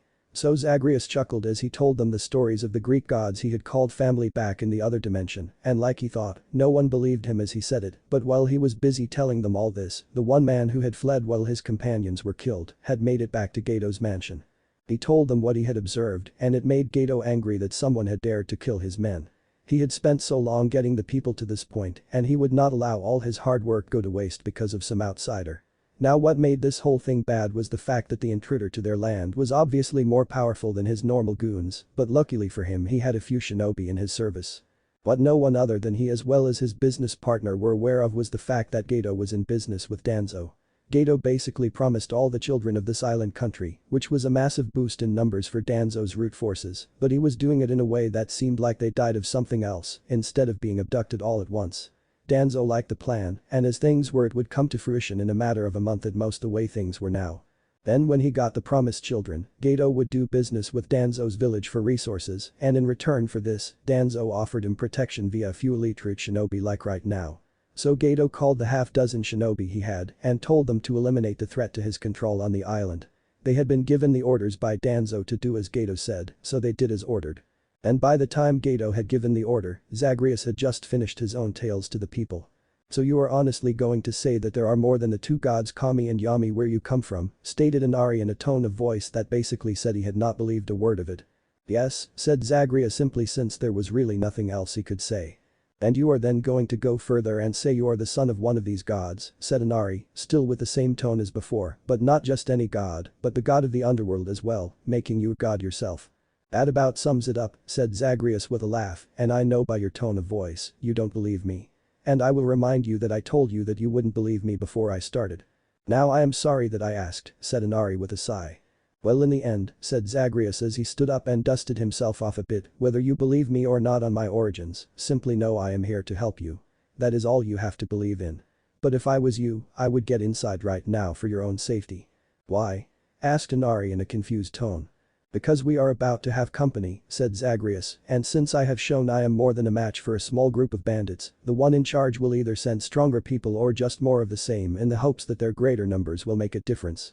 The people who had been listening to his story all agreed that hiding was probably for the best right now, so they did just that. Within a minute, the streets were clear with the only person standing there being Zagreus himself. But like he said, he was not alone for long since the half-dozen root shinobi had made themselves known to him by appearing. "You are trespassing on private property," said the apparent leader of this group as they readied their various weapons, and the sentence is death. "You are outnumbered and have no chance of winning. Lay down your arms and your death will be quick." "I have to ask," said Zagreus, "has anyone you ever said that to ever actually surrendered peacefully when they knew they were going to be killed anyway?" The leader was silent and didn't respond to the question. "I thought so," said Zagreus with a sigh, "but alright. It seems like we are doing this." Zagreus held out his hand and summoned up his eternal spear. Achilles. The root shinobi were confused since that one word, which they guessed was a name, was so out of context. But apparently that one word did more than confuse them, since it transformed the spear in the man's hand into a different shape and color. Zagreus quickly shifted it into his hand so it was able to be thrown, which he then did immediately. Well, unfortunately it missed the intended target given the shinobi had good reflexes to dodge it, but he was then blindsided when Zagreus' shoulder tackled him instead. The root shinobi was thrown back to the point he fell onto his back, which worked for Zagreus, since with one fluid slide, given the speed he used to tackle the man was making him move forward still, he grabbed his spear and with a quick spin, stabbed the man in the chest in a manner that the end stabbed both his heart as well as his lung. In short, there was no possible way to survive the attack since that was two vital organs stabbed through at once. The other root shinobi quickly realized this was not going to be as simple a mission and planned accordingly as they had been trained for years by their master. 3 of the remaining 5 moved to the side in both directions so as to surround as well as flank him. The other 2 though, they went through hand signs and threw 2 different jutsu towards him. One fired a jet stream of water while the other shot an orb of electrical energy. Zagreus had to admit that their plan was a sound one, but it would not work against him. He spun his spear into the ground and held out both his hands towards the attacks. He understood that the plan was to get him wet with the water so that the electrical orb would do more damage, but Zagreus simply stopped them with his hands. His uncles had been ones to utilize these very elements and mastered them while gifting him their power many times, so containing them like he had was not hard in the slightest. Both hands now contained the orbs of the 2 elements, but he then ducked under the kick of one of the shinobi who had surrounded him before he shoved them into the man's chest. The resulting combo killed the man, and judging from the screams of pain, it was rather painful. He then used his foot to kick his spear out of the ground before he spun and grabbed it. While he did this in one fluid motion akin to a master, the tip of his spear sliced the neck of one of the other shinobi before Zagreus was in place to throw it into the neck of the last one who had tried to flank him. The shinobi was far too close to dodge it this time, so he died once it pierced his throat. Zagreus then turned around and faced the last two shinobi who were still standing there. They were shocked to see this man so easily slaughter them like this in less than a minute, but they could not retreat, given their training had conditioned them into this state of mind. So as Zagreus walked towards them, equipping the twin fists as he did, they threw explosive kunai at him in an attempt to kill him still. The kunai hit their target, thus kicking up both dirt as well as smoke, given they were explosive. But a few seconds after the remaining root shinobi thought they had completed their mission, Zagreus had dashed out of the smoke and uppercutted one of them. The power behind it literally severed the head from his body, thus launching it far from the body itself. Zagreus made to punch the second one too, but he stopped short of doing so and instead touched the man on the mask that hit his face with a simple flick of his finger. The mask shattered from the touch alone, and Zagreus was finally able to see his face since it was now visible. The last root shinobi at this point knew he could not win and for the first time in so long felt the one emotion that his master had spent too long trying to stomp out. Fear.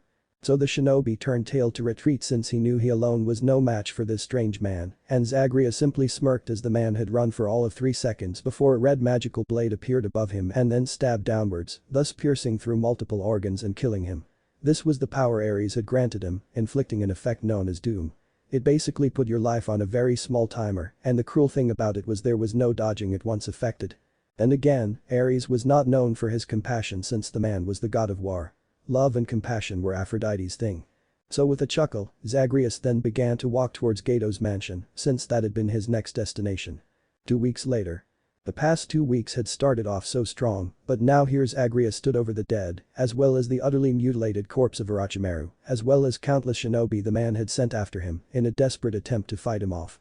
It had taken a bit to get here, so let's step back and explain the events that led from point A to the present point B. After Zagreus had killed off the root shinobi as he had done, he had then walked towards Gato's mansion itself, which while heavily guarded, it was done so by thugs not warriors or even soldiers of any sort.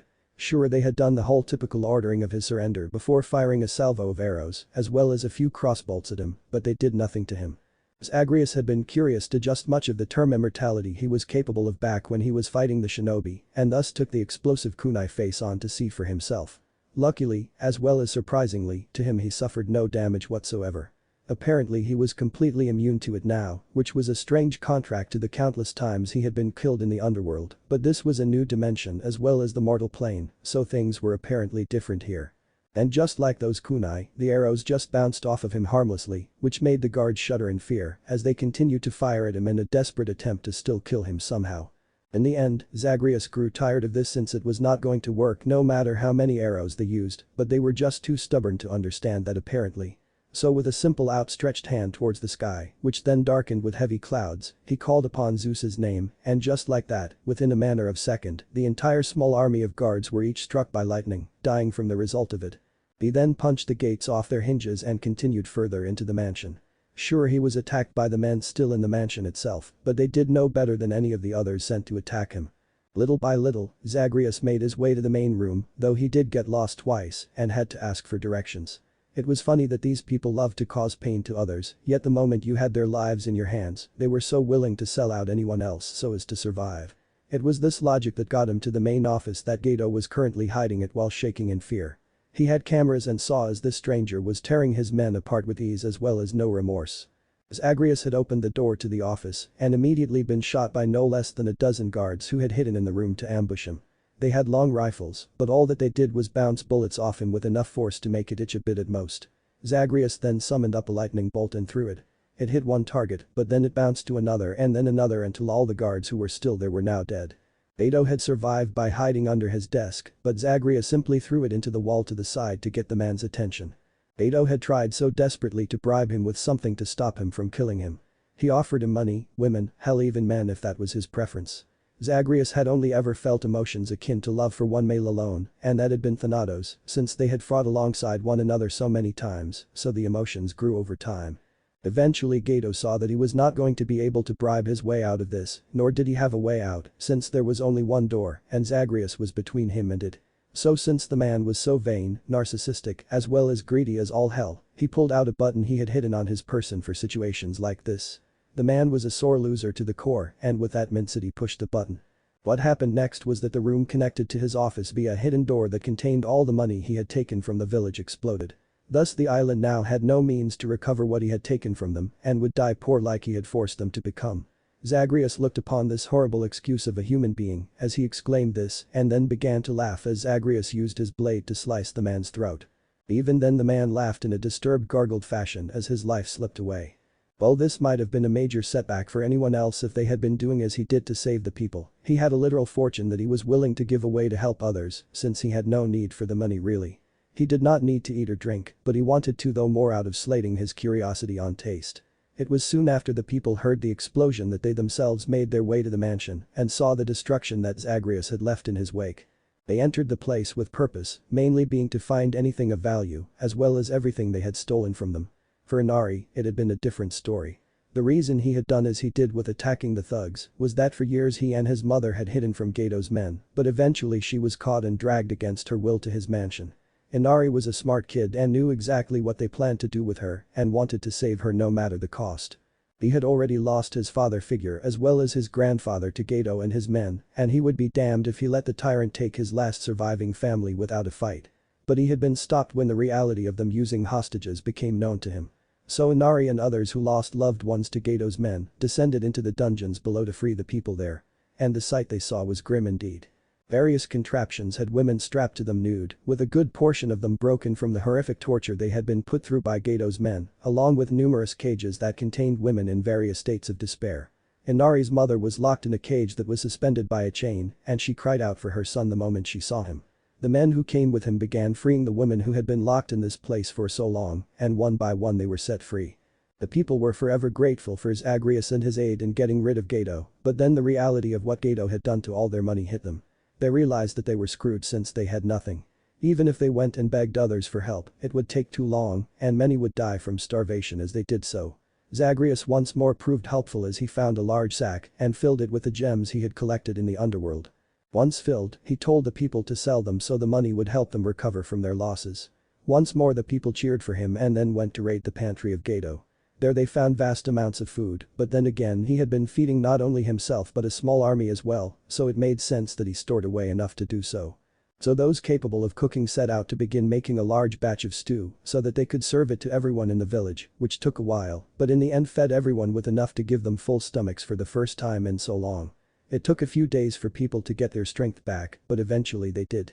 Once back to a stable sense of physical strength, a group of villagers prepared to set out with the gems Zagreus had given them so as to sell them and buy the essential materials that they needed, as well as hired people to protect them for the future, since they knew that as they were now they were still vulnerable, and someone else either just as bad as Gato or Kami, forbid even worse, could just take over in his stead. So they would need the protection while they built a bridge, so they were no longer cut off from others. Zagreus had been there that day when they left, and even though they made room for him to sit in their boat alongside them, Zagreus simply declined the offer and began to walk beside them on the water. Many of the adults who saw him leave had seen shinobi of all sorts walk on water, but this was nothing like they had seen before. It was then that the thoughts of Zagreus' story of being the son of a god were not so absurd as they once thought. But once they reached landfall on the main continent, Zagreus wished the men good luck and set out on his own, since he was no longer needed by them. He had begun walking for half a day, wondering what he was going to do, or better yet where he even was right now. It was then that another small scroll popped up out of nowhere in the air for him to grab. It told him to go to Rice Country, which made him raise an eyebrow, since it seemed like either Kami or Yami was helping him right now, and as soon as he thought that, another scroll appeared, but this one had jet black lipstick in the form of a kiss on it, along with hearts. That alone solidified it was Yami who had sent the note, and not one to overlook the wisdom and counsel of a god who knew this world better than himself, he set out towards Rice Country with the aid of his map that he was now certain Yami had given him before he left Whirlpool. While the trip was not too long given he didn't need to sleep given what he was, it wasn't completely boring for him. This was mainly due to the fact that he was attacked no less than several times by bandits and missing nin who tried to rob him. Apparently being alone made you the perfect target, but Zagreus would always flip it on them and kill those who threatened him so as to steal what was not their own.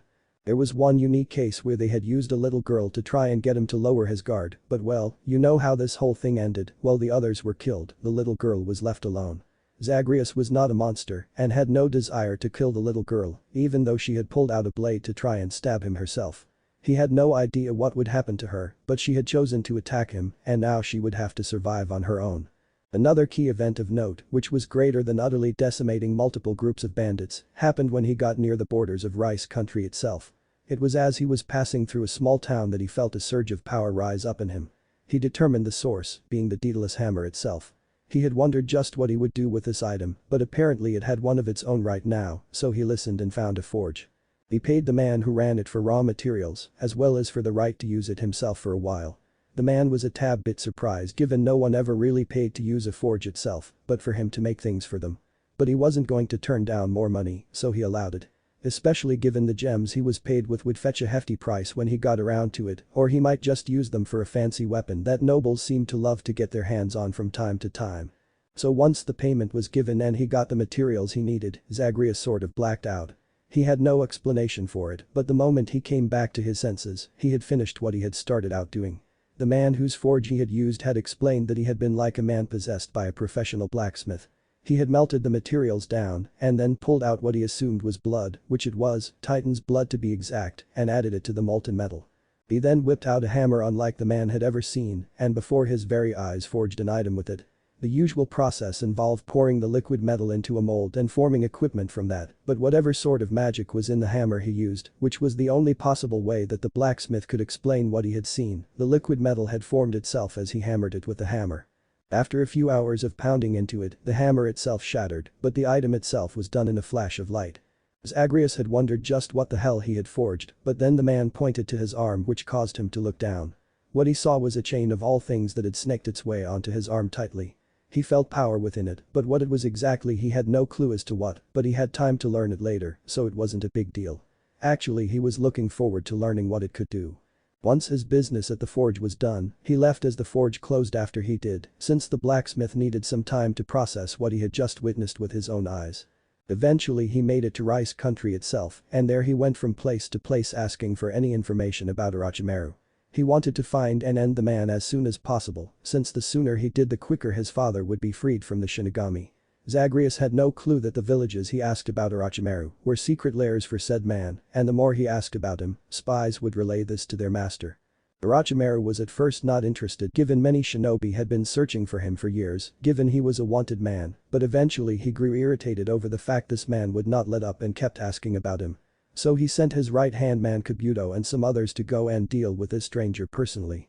Kabuto and those sent with him found Zagreus easily enough, but that was because the guy wasn't hiding. He was casually walking towards the next town in hopes he would learn something about Orochimaru's whereabouts there, since no one else had been helpful in doing so.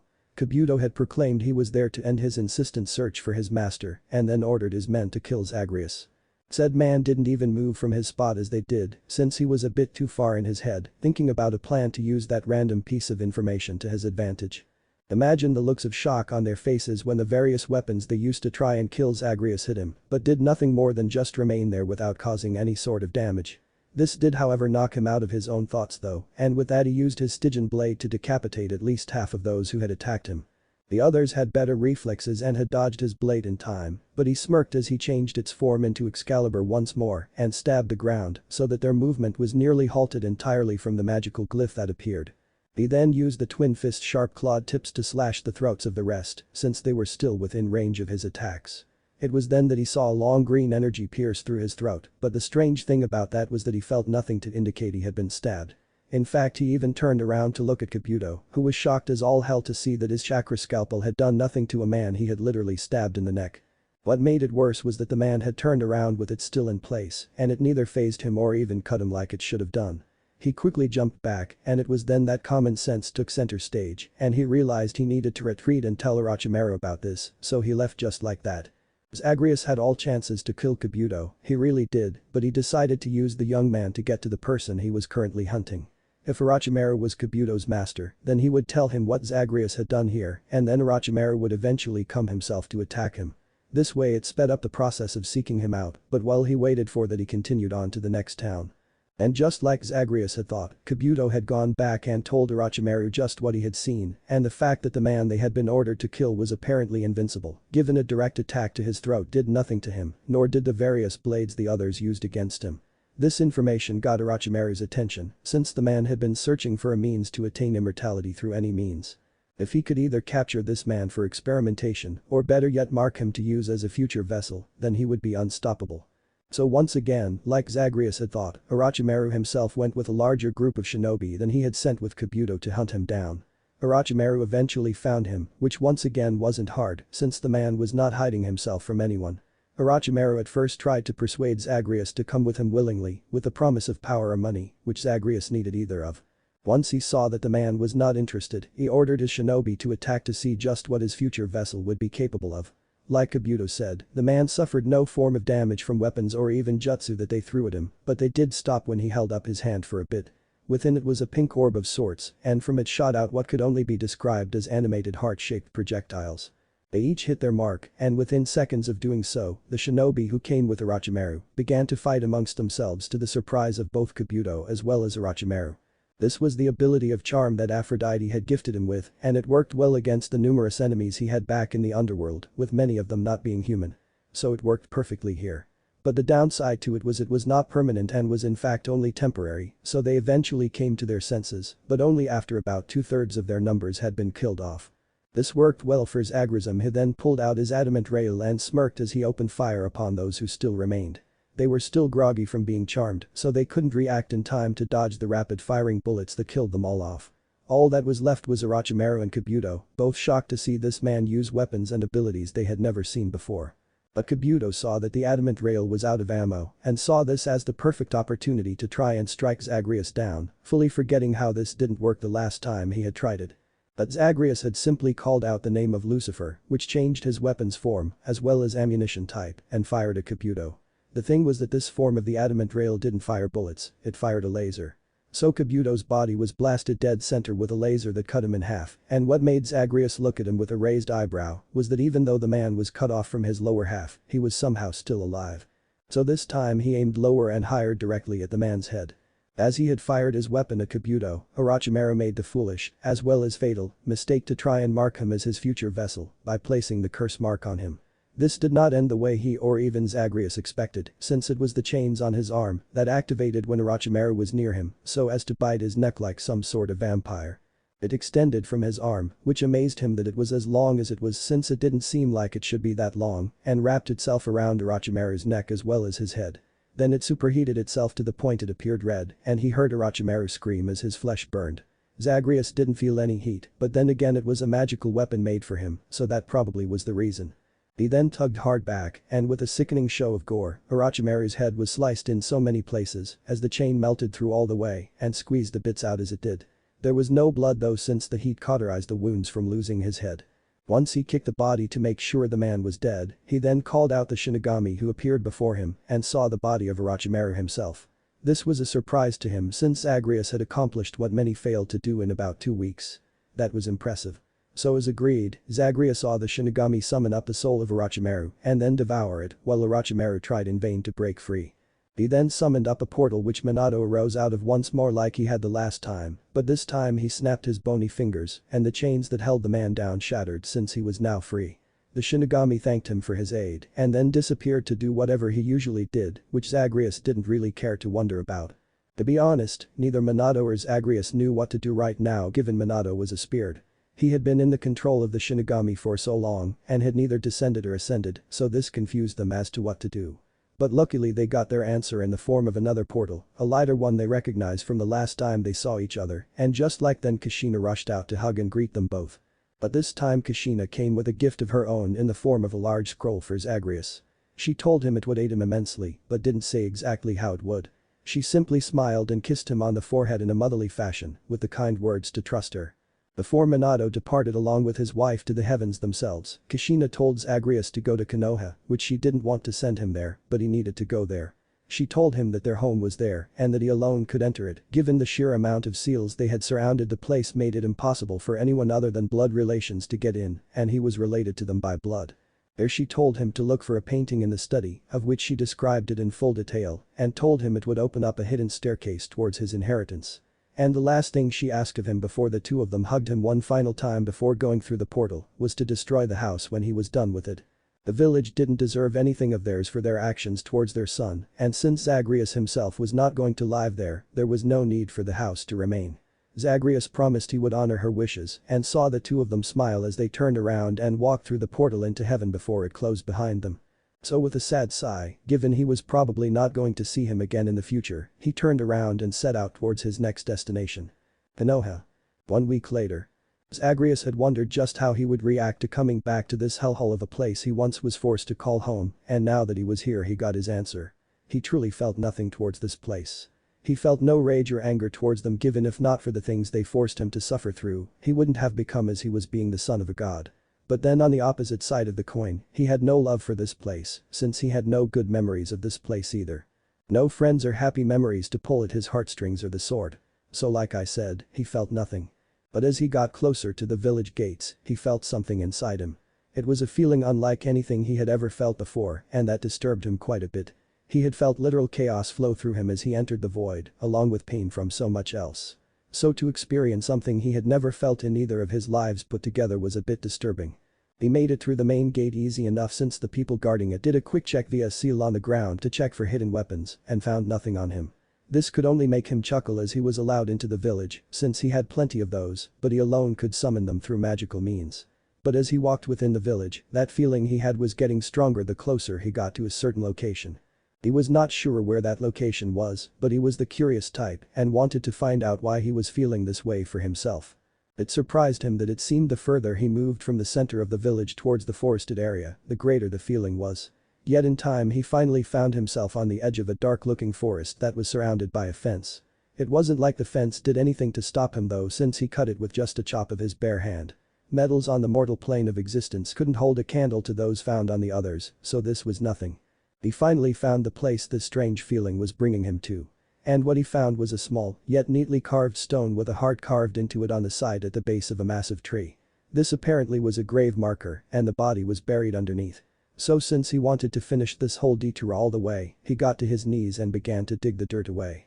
Eventually he found what it was that was buried, or better yet, who it was. Zagreus couldn't help but stare wide-eyed at his own corpse, the one he had left when he was stabbed when he was 6.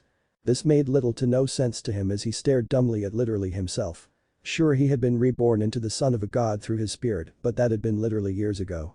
His body should have decayed or better yet become bones or the like. Yet here it was perfectly preserved like he had just been killed only seconds ago. It seemed the same source of power that had ended his life the way it did also preserved his body like this.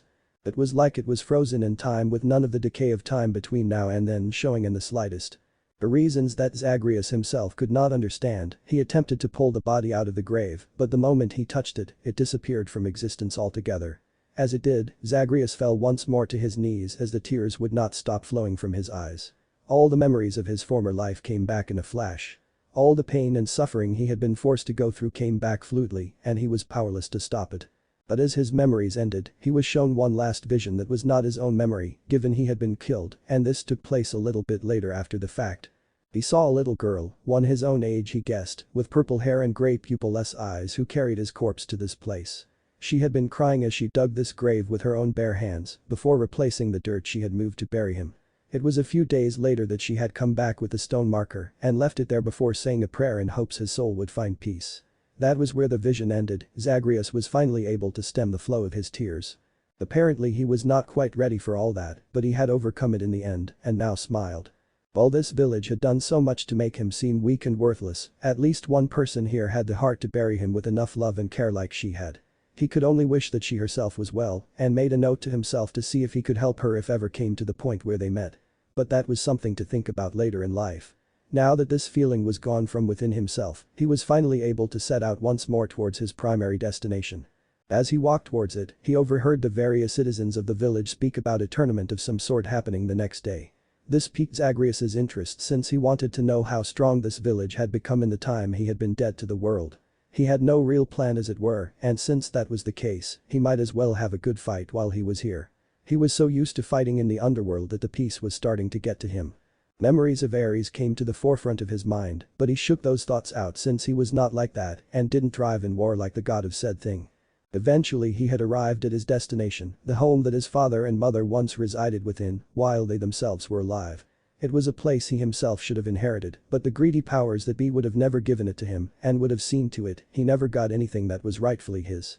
But since the place was guarded by advanced seals that only one from the Uzumaki clan could come up with, ones that were not only deadly but withstood the test of time as well, they could not enter this place themselves.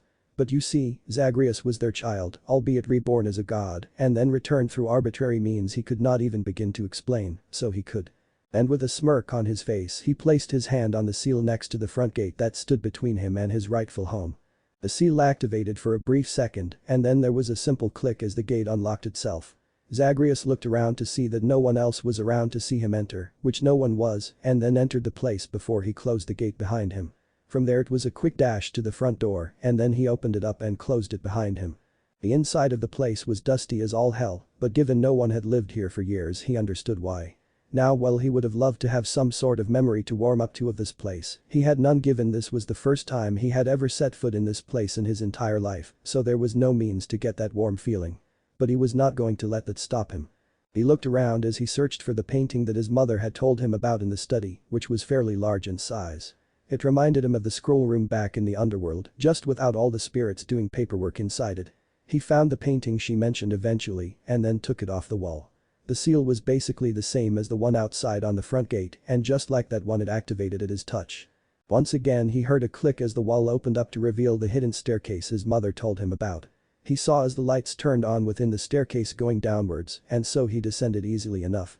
Once at the bottom of the stairs he found himself in a new room that dwarfed the size of the normal study. His mother had told him it would be big, but this was far bigger than he had honestly expected it to be. But like his mother had said, this was the place where she stashed their entire clan's worth of knowledge for safekeeping, so others could not sully their memory by using it for disgraceful things. Zagreus walked towards the center of the room, which he saw was painted with the swirl pattern of his clan, and then summoned up the large scroll his mother had gifted him with.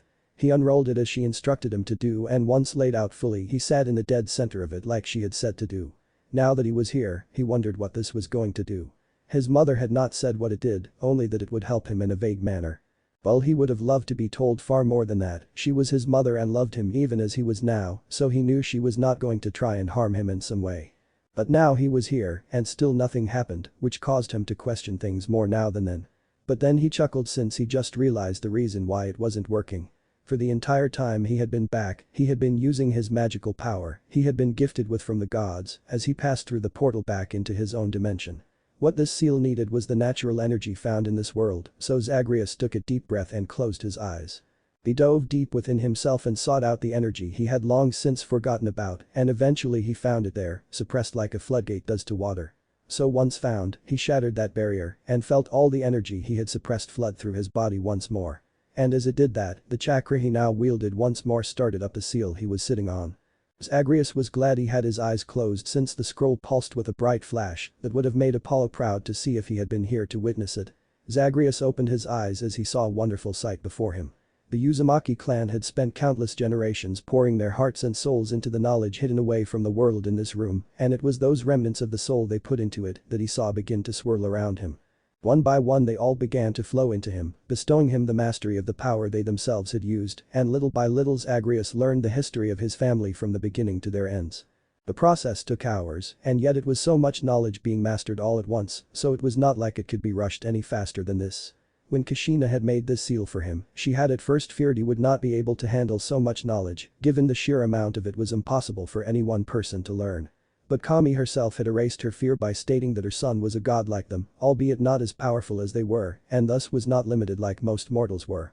Kushina had been happy to hear that and was even happier when her son had taken the seal she worked so hard on along with the rest of her clan, who made it into the heavens, so that he might bring upon the full might of their clan onto any foolish enough to challenge him. But eventually, the process was done, and Zagreus smiled as he felt the knowledge of his family course through his mind. He had a feeling he knew for certain that it would be helpful in the future. But now that he was done learning all that he could, he got up and began the long task of piling all the scrolls in the room onto the massive one. Apparently it acted not only as a means to learn in mass like he just had, but was also a powerful storage scroll as well. He had not known that when he had unrolled the thing, but after being given the gift of extensive knowledge about seals, he was easily able to recognize it. So once all the scrolls in the room were put upon the thing, he sealed them within before he sent the massive scroll away with his magical power this time. It was weird being able to use both, but what was weirder was that he could not use them simultaneously. It was either magic or chakra, end of story. Now he had promised to destroy this place when he was done, which he still planned to do, but he had to wait until tomorrow anyway since the tournament was then. But then an idea came to his mind. Out of all the things he had retained the various keepsakes that had been gifted to him by the people he came to call his friend over the course of his many escape attempts. One of them was the evergreen acorn given to him by Eurydice herself. He felt the power within it wanting to take root, and since he had no need for it anymore, he decided to help it a bit. So he punched a hole into the ground with the use of one of the twin fists, since there was a lot of stone between him and dirt. Once he uncovered the dirt, he dropped the acorn onto the ground and saw as the second it hit multiple roots sprung forth from within it to pull it further down. Zagreus had no idea as to how long it would take for the tree to fully blossom, but he knew that the sheer size of the thing would fully demolish the house with everything inside being reduced to bits. Plus it wasn't like anyone in the village could stop it, even if they wanted to, given the fact he alone could enter this place. But now that he had done that, he walked back up the stairs and made his way towards the master bedroom. There he plopped himself onto the bed and fell asleep. Meanwhile, for the past 7 years, Jiraiya had been a bit of a wreck. He had seen the village he loved so much fall in a manner he so wished it hadn't under Danzo's rule, but he was not able to do anything about it. But what made the situation worse in his mind was that one of the main things he was meant to do in life had been taken from him. Don't get your vision of this man twisted. Jiraiya knew fully well who Naruto was and knew exactly what he had been forced to go through. Jiraiya not only knew, but even agreed with his sensei's plan to rid their future weapon of the attitude and willpower he would have inherited from his parents.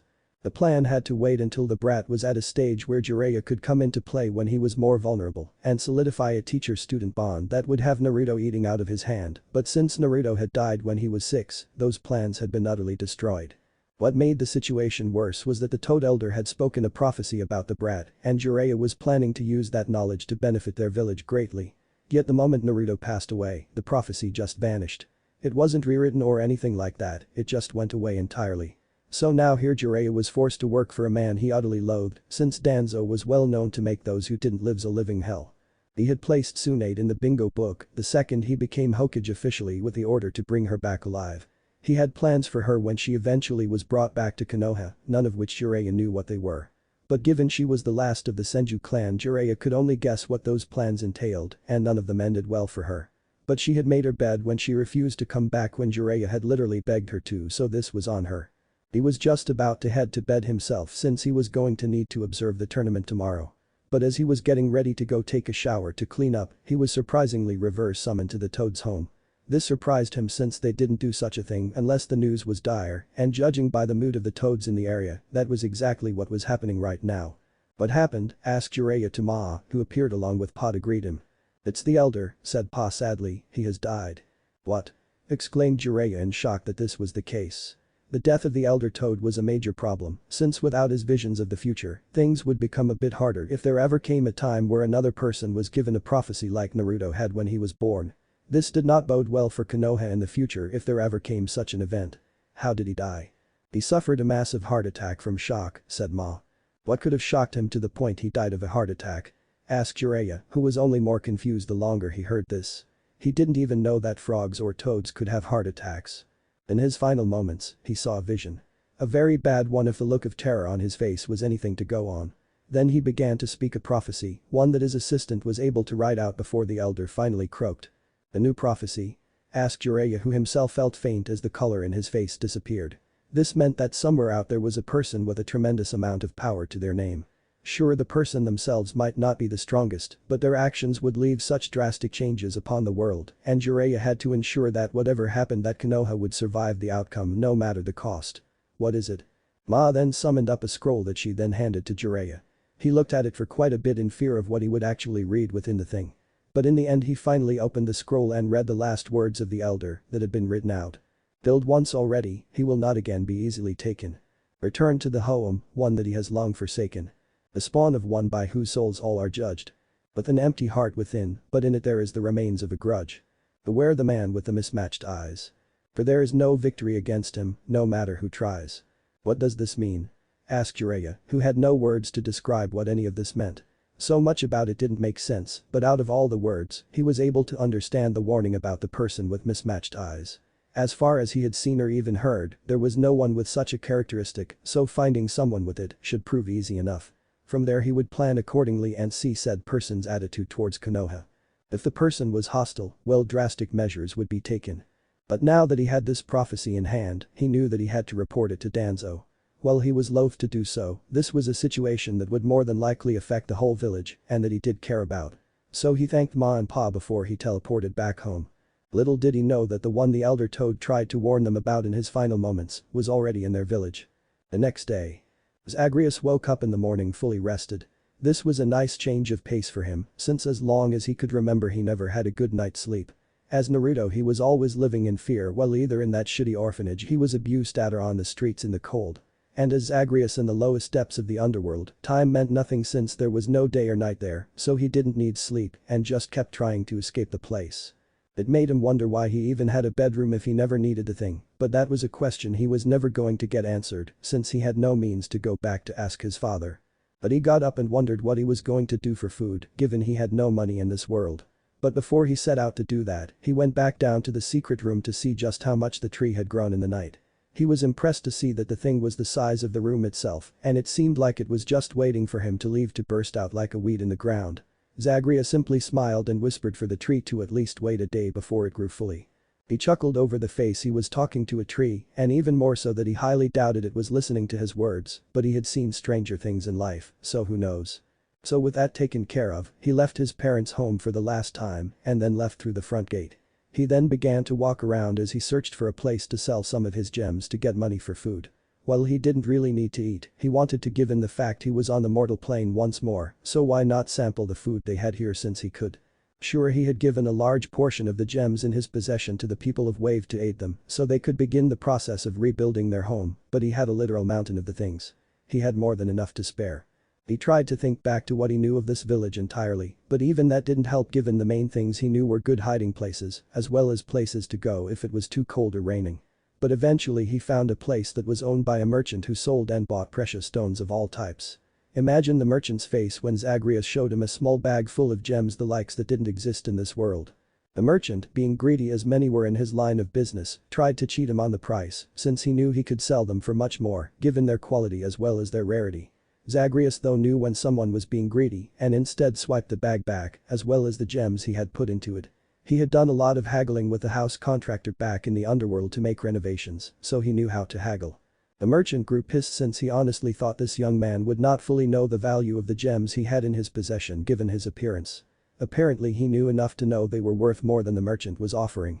But the merchant asked for him to stop as he placed his hand on the door to leave. The merchant tried to bluff his way out and state that he was willing to pay a bit more for the gems since they were in pristine condition, yet Zagreus still opened the door and left the place. The merchant was pissed about this in the end and called the several men he had under his employ who guarded the place. He ordered them to follow the man and when the perfect opportunity showed itself, for them to rob him and bring him the gems he had. They did as ordered and began to tail Zagreus. It became apparent that these men were not shinobi nor did they even receive any sort of training from them since their tailing skills were abysmal to say the least. Zagreus didn't even have to try and notice them, but now that he did he smirked since this worked perfectly for him. So when he came to one of the dead-end alleys he knew about, he walked into it, all the while knowing the men would follow him like idiots. And lo and behold, they appeared and blocked his exit while demanding the gems he had on his person. It went a long way to show that the merchant hired men who looked tough but had no actual fighting skills, given they were easily beaten by him. Just a single punch to the head for all of them, and they were out like a light. He then took the time to drag them all back to the merchant himself, the entire way people got out of his way, since a man who beat up 4 people like that was not one to mess with, plus given it was none of their business, so they weren't going to get involved. Zagreus threw the men at the merchant's feet, with said man losing all the color in his face, since he knew he screwed up. This time, the merchant paid a large price that nearly bankrupted him for the gems, but given enough time he would make it back and more with them. Zagreus was happy, and with his newfound wealth he went out to find a place to eat. He wondered just where to start this journey of the culinary arts, and he decided to start off small and went to a ramen stand he saw in the distance. There he ordered a bowl of ramen, and he had to admit it was delicious. He then kept ordering more and more of the stuff, all the while unknowing that his stomach was basically absorbing everything the second it entered, so that he was never full. It took about an hour, but the stand ran out of ingredients to make more, and so Zagreus could not eat anymore. The bill for the food was large, given he had eaten an entire day's worth of product, yet he had more than enough money to pay the check and did so easily. Once he was done eating, a bit upset that he felt like all that was pointless, given he didn't feel like he had eaten anything and was the same as he was before, he continued onwards to find something to entertain himself until the tournament took place. He wasn't going to participate himself, but he was curious as to how the village was doing in strength since he had last been here. While he was walking around aimlessly, he did eventually see something that caught his attention. He saw a young woman being yelled at by someone who appeared to be even younger than her. While Zagreus was just going to keep going since this was not his problem, he took one look at the young woman getting yelled at and immediately recognized her as the girl who had buried his body. This changed everything since he made a promise to pay her back for her kindness, and right now it seemed like she needed the help. "Damn it, Hinata," growled said woman's younger sister Hanabi, "can't you do anything right?" What had happened was that Hanabi was forcing Hinata to be her courier for the day and was carrying fruits Hanabi wanted since the best produce was sold earlier in the day. Hinata had slightly tripped due to a small crack in the road and one of the fruit had fallen out the top of the bag itself. Hanabi was the type of person who exploded at the smallest thing, case in point. Hinata couldn't meet her eyes as she looked down towards the ground and then knelt down to pick the fruit up. It was still good, it just had to be washed like they would have been anyways. But the second she went down to pick it up, Hanabi slammed her foot onto the back of Hinata's head, forcing it onto the ground. Hinata cried in pain since it hurt a lot, with the blood flowing from her forehead to prove it. "Now apologize, you pathetic excuse for a human being," demanded Hanabi with a sick smirk on her face as she did. "I'm sorry Hanabi," said Hinata weakly, but then she began to scream in pain as she felt her cage bird seal she had placed on her about a month ago activate. The elders of her clan had been pressuring her father for years to try and get him to seal her like this, and eventually he did so after he made his two daughters fight. Hinata had always held back when it came to fighting family, but they didn't feel the same, and Hanabi used that knowledge to her advantage. She beat her sister into the ground and watched with sick glee as she was then sealed on the spot. No one, not even her own father, had pitied her that day. So now here she was, no more than the slave to her sadistic sister who had essentially tortured her for the past month, but had grown easily tired of it and just wanted her sister to die. She looked at Hinata and saw weakness, and in her mind, you were only as strong as your weakest, so she had to be eliminated if their clan as a whole was ever going to get stronger. "No," shouted Hanabi in anger, "do it the way I told you to do it." "I'm sorry mistress," said Hinata painfully, but as she did as Hanabi wanted she felt the seal stop hurting her. But then Hanabi kicked her hard in the gut. "That's more like it," said Hanabi as she then spit on Hinata's face. "Look at you now. Pathetic. I swear I would sell you to the next person who offered up a good price if I could. Maybe I'll whore you out to Kiba, since that mud has just been dying to get a piece of you for years. I couldn't help but overhear that you were willing to sell this slave of yours if the price was right," said Zagreus as he made himself known. It had taken him a bit to learn this since the Shinigami had never told him, but the cloak Yami had made for him had the power of making him unseen by those who weren't looking for him directly. This way he could pass by through crowds without anyone paying attention to him like he was a shadow or a ghost of some sort. This worked well for situations like this. "Yeah," said Hanabi as she saw a strange man come out of nowhere, "and what if I did?" "Well, I would say that I was interested in purchasing her from you," said Zagreus, "since apparently you are having quite a bit of trouble with her." "Look here mister," said Hanabi in a snobbish tone of voice. The elders had trained her well to be this way. "Even if I was serious about selling her, there is no possible way you would have the amount I would." Zagreus rolled his eyes as he heard her say this, since twice in one day he met someone greedy as sin. Well, he would have just knocked her out in a manner to let her captive escape, he was trying to keep a somewhat low profile here. Beating up 4 civilian men wasn't that big of a deal since they weren't shinobi, and so people didn't look his way. This young woman was clearly a Kunoichi, so attacking her would end badly, and while he would be fine given his immortality, he wasn't so sure Hinata, whose name he had heard, would survive intact. So he summoned up a diamond, which, while massive in size like the others, were in his possession. This one was the smallest one, the size of his fist, while the others were the size of his body. How was all Hanabi was able to say as she stared at the priceless gem with such greed in her eyes. "I came across this in my travels," said Zagreus with a shrug of his shoulders, "and for the longest while I had no idea what to do with it. But I saw your slave there and thought to myself that I could use one on my way back home far to the west past the borders that make up the elemental countries." "You're from the west?" asked Hanabi with a raised eyebrow. As far as she was aware, no one further than Iwa ever came out this way. She wasn't sure why that was, but it wasn't like there was no one else out that way. "Indeed I am," said Zagreus, who, while his words weren't exactly true, he was not from here in a manner of speaking, "so do we have a deal?" Hanabi looked from the diamond in Zagreus's hand and Hinata, who was still on the ground in pain. She then smirked since this was perfect. She could sell her sister for far more money than whoring her out to Kiba would have ever gotten her, and since this man was not from around here, he would have no idea as to what the cage bird's seal was. She would wait a few days until the man was out of the village and then activate it so that Hinata was killed by the kill switch and be done with her. If this man were to come back, well, he would be out of luck given he was just one man while they were a clan. Plus if he had this large diamond on him, he might have more so they could then take everything from him if he came back. "Deal," said Hanabi as she held out her hand. Zagreus placed the priceless gem in her hand, which she had to admit was heavy. She knew her gemstones, and this one was of a purity the like she had never seen. She used her clan signature eyes to see if there was any impurities or worse yet if it was a fake cubic zirconia, but it wasn't. "Pleasure doing business with you. Goodbye Hinata, you worthless bitch." Hanabi then left to go home to tell their father about the trade she had made with this strange man. "Are you okay?" asked Zagreus as he held out his hand to help Hinata to her feet. He saw that she was hesitant to even look up towards him, and it angered him to see her like this. What had her family done to shatter her self-esteem to the point she couldn't even look up like this? "It's okay, I'm not going to hurt you." Eventually, though very slowly, Hinata was finally able to meet his gaze. When Hanabi had slammed her head into the ground, her headband had gotten loose so it was still on the ground now. So Zagreus was able to see the seal that she was hiding underneath it perfectly. Yet that wasn't what he was noticing right now, since what he noticed was the tears coming from her eyes.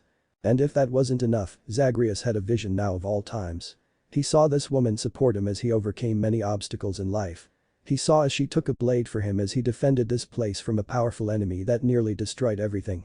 He heard her exclaim her love for him, and then the vision fast-forwarded to the two of them together with two children. One boy, the other a girl. It was there that the vision stopped. And he couldn't help but look at Hinata with more of a face that showed he was sorry for the pain she had gone through. "Everything will be alright," said Zagreus as he placed a hand on her head in a gentle manner in an attempt to get her to stop crying. "She can't hurt you anymore." "They are going to kill me," said Hinata weakly, but Zagreus still heard her loud and clear. "What?" asked Zagreus as he looked her in the face, only to see her face now full of fear to go along with the tears. "My clan will activate my seal and kill me," said Hinata plainly. Apparently the fear made it impossible for her to convey emotions right now. Zagreus just then noticed the seal on her head, which made him mentally slap himself, since it was hard to believe that was even the case. It was a fairly big seal on her forehead, but as he saw it, the knowledge of the past came to him via one of his clan's ancestors. He remembered the Hyuga clan, a clan that had special eyes capable of unique abilities, coming to them and asking for a seal to protect them from those who would try and steal their eyes for themselves. The seal then was different than the one he saw now, but the base was still there, it was just the usage that had been altered to become this abomination of a seal that apparently they used to enslave their own family. Zagreus sighed as he placed his hand on her head, and for some reason she felt a feeling of calm come to her out of nowhere. She felt a strange sensation as she saw his hand glow for a bit before he retracted his hand. His ancestor had thought far ahead when he had made this seal before it was changed like this. The base was solid as well as essential to make the seal work. That was the way he made it on purpose, so if ever came a day where this exact situation happened and the seal was altered for some nefarious purpose, it could be countered if need be. The reason that the counter was never discovered or used was that the Uzumaki had died years ago and never learned about the changes made to the initial design. But Zagreus now knew and he used that knowledge to break Hinata free from her shackles. "Not anymore they won't," said Zagreus with a chuckle. Hinata's eyes opened wide as she heard this and needed to see for herself that he spoke the truth. Luckily for her, there was a reflective pool of water on the ground near her that she was able to see with her own eyes that the bane of her existence was gone. The tears began to flow once more, but this time they weren't of sadness, but joy over the fact she was now free. It was only then that her mind cleared up enough to think more on the subject of just why this stranger had helped her in the first place, and she was not really liking some of the reasons that went through her mind. "Why did you help me?" asked Hinata, who was still so shocked that someone had broken her free of the cage bird's seal, which she had thought impossible as all other members of the branch family did. "Who are you?" "I helped you to simply repay a debt that I owed you," said Zagreus as he walked by her towards the arena, but not before tossing her a stack of money to help her out a bit. "Nothing more. Now you can leave this place that saw you suffer like you did and did nothing to help you in the slightest. Find a new home, one where you won't be enslaved by your family like you were. But I don't know who you are, so how do you owe me anything?" Zagreus stopped in his tracks as she said that, but he didn't turn around. He did turn his head so she could see at least one of his eyes, but nothing more. In another life, he would have remained by her side to love and care for her, but as things were now it would never work out. She was a good person stuck in a shitty situation like he himself was before he was murdered, so if she continued to remain good at heart, she would ascend to the heavens upon her death. He was a man born of the underworld, and even though it was from another world, there was no way for him to do the same, not if Yami the god in charge of hell itself had any say on the matter. It wasn't a bad thing in his book either since he would thrive in the underworld of this dimension, it was just a matter of learning the layout of the land really. You were the kindest person to me in this entire forsaken village, said Zagreus with a smile, so much so that you were the only one who cared enough to bury my body all those years ago. His response stunned Hinata, since that was not what she had expected to hear, yet before she could say anything else Zagreus had continued walking towards the arena, since it was getting close to the time when the tournament would begin. Hinata could only stand there as one final tear fell from her eye. Naruto was all she said before she turned around and took off towards the wall. He had been right to say that anywhere was better than being enslaved like she was by her own family. She would set out into the world and make a new better life for herself in time, and she had Zagreus to thank for that chance. Zagreus walked towards the arena that was the main stage for today's tournament with a sad, yet questioning mind. He was saddened by the images he had seen before he and Hinata had parted ways not too long ago. To think that he would have had a life with her, one where they were happy with children to call their own. He never would have guessed that was the case given all the hatred he got from the people of this village. But that was not this life, for his path went another direction altogether due to forces outside of his control. Man, if only the fates from his old universe could hear about this, he had no idea how they would react to this tidbit of knowledge really. To them, fate itself was a simple string, easy to see and cut when your end was near. Here though apparently fate was more of a spiderweb given the various lives one could live were numerous and branched off so much. He highly doubted the fates would be able to handle such a mess, given they were only 3 of them.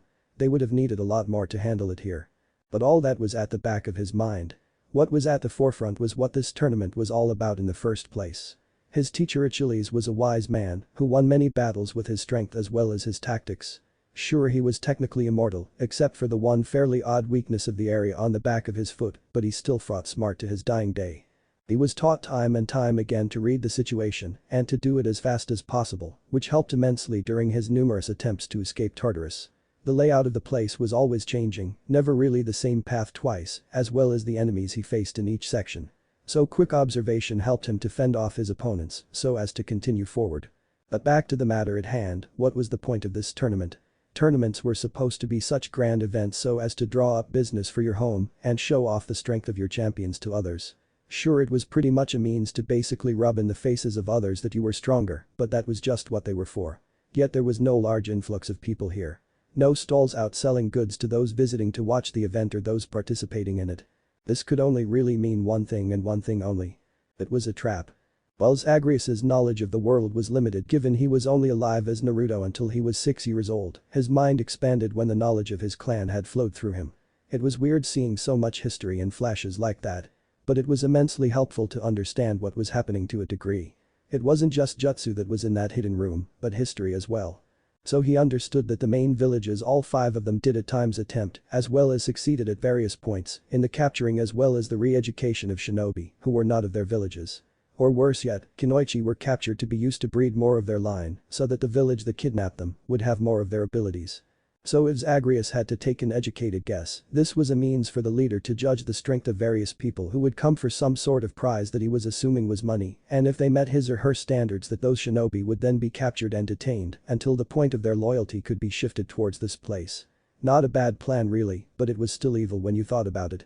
True, his old universe did that as well with the warriors of Greece capturing people and doing this exact thing, but it didn't make it good just because they did it as well. But even though his mind was all but screaming at him that he was walking into a trap, he simply smirked and didn't falter in his journey towards the arena that lay before him.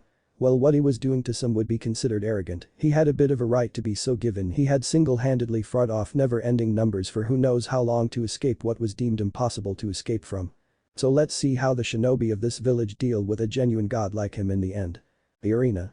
Danzo sat in his seat to spectate the events of the tournament he had set up in a grand scheme to increase the number of members in his root program.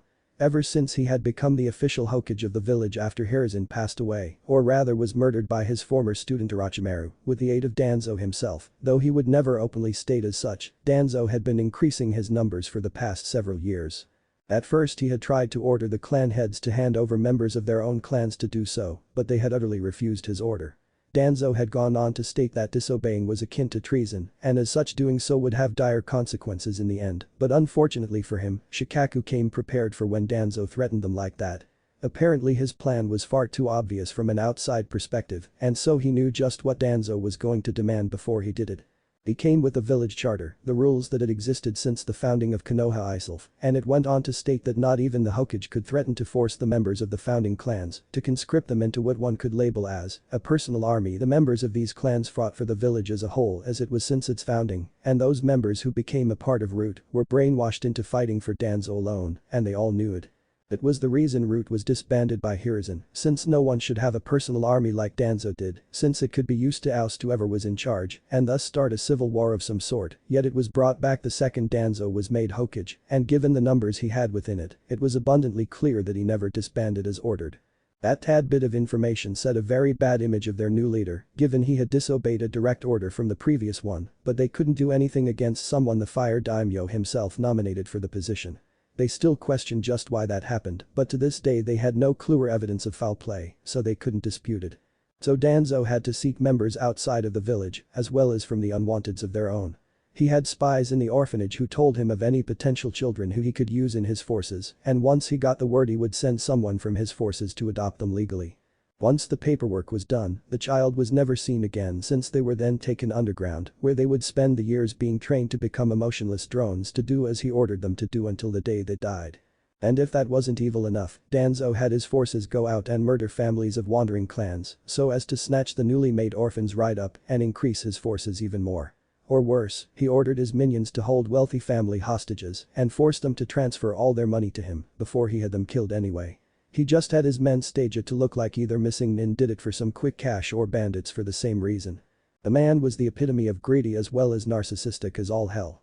In his mind, there was no one better than himself, and he was willing to kill anyone or anything that even attempted to challenge that image he had of himself. But those he had been snatching up were all young. In time they would be useful to him, yet he wanted older shinobi who he could use sooner. Thus he set up this tournament so as to lure anyone with potential with false promises of money if they won. Their prize would be to serve him instead. But the issue was that not many people had come to attend the tournament. He had hoped more would arrive, but only a handful did.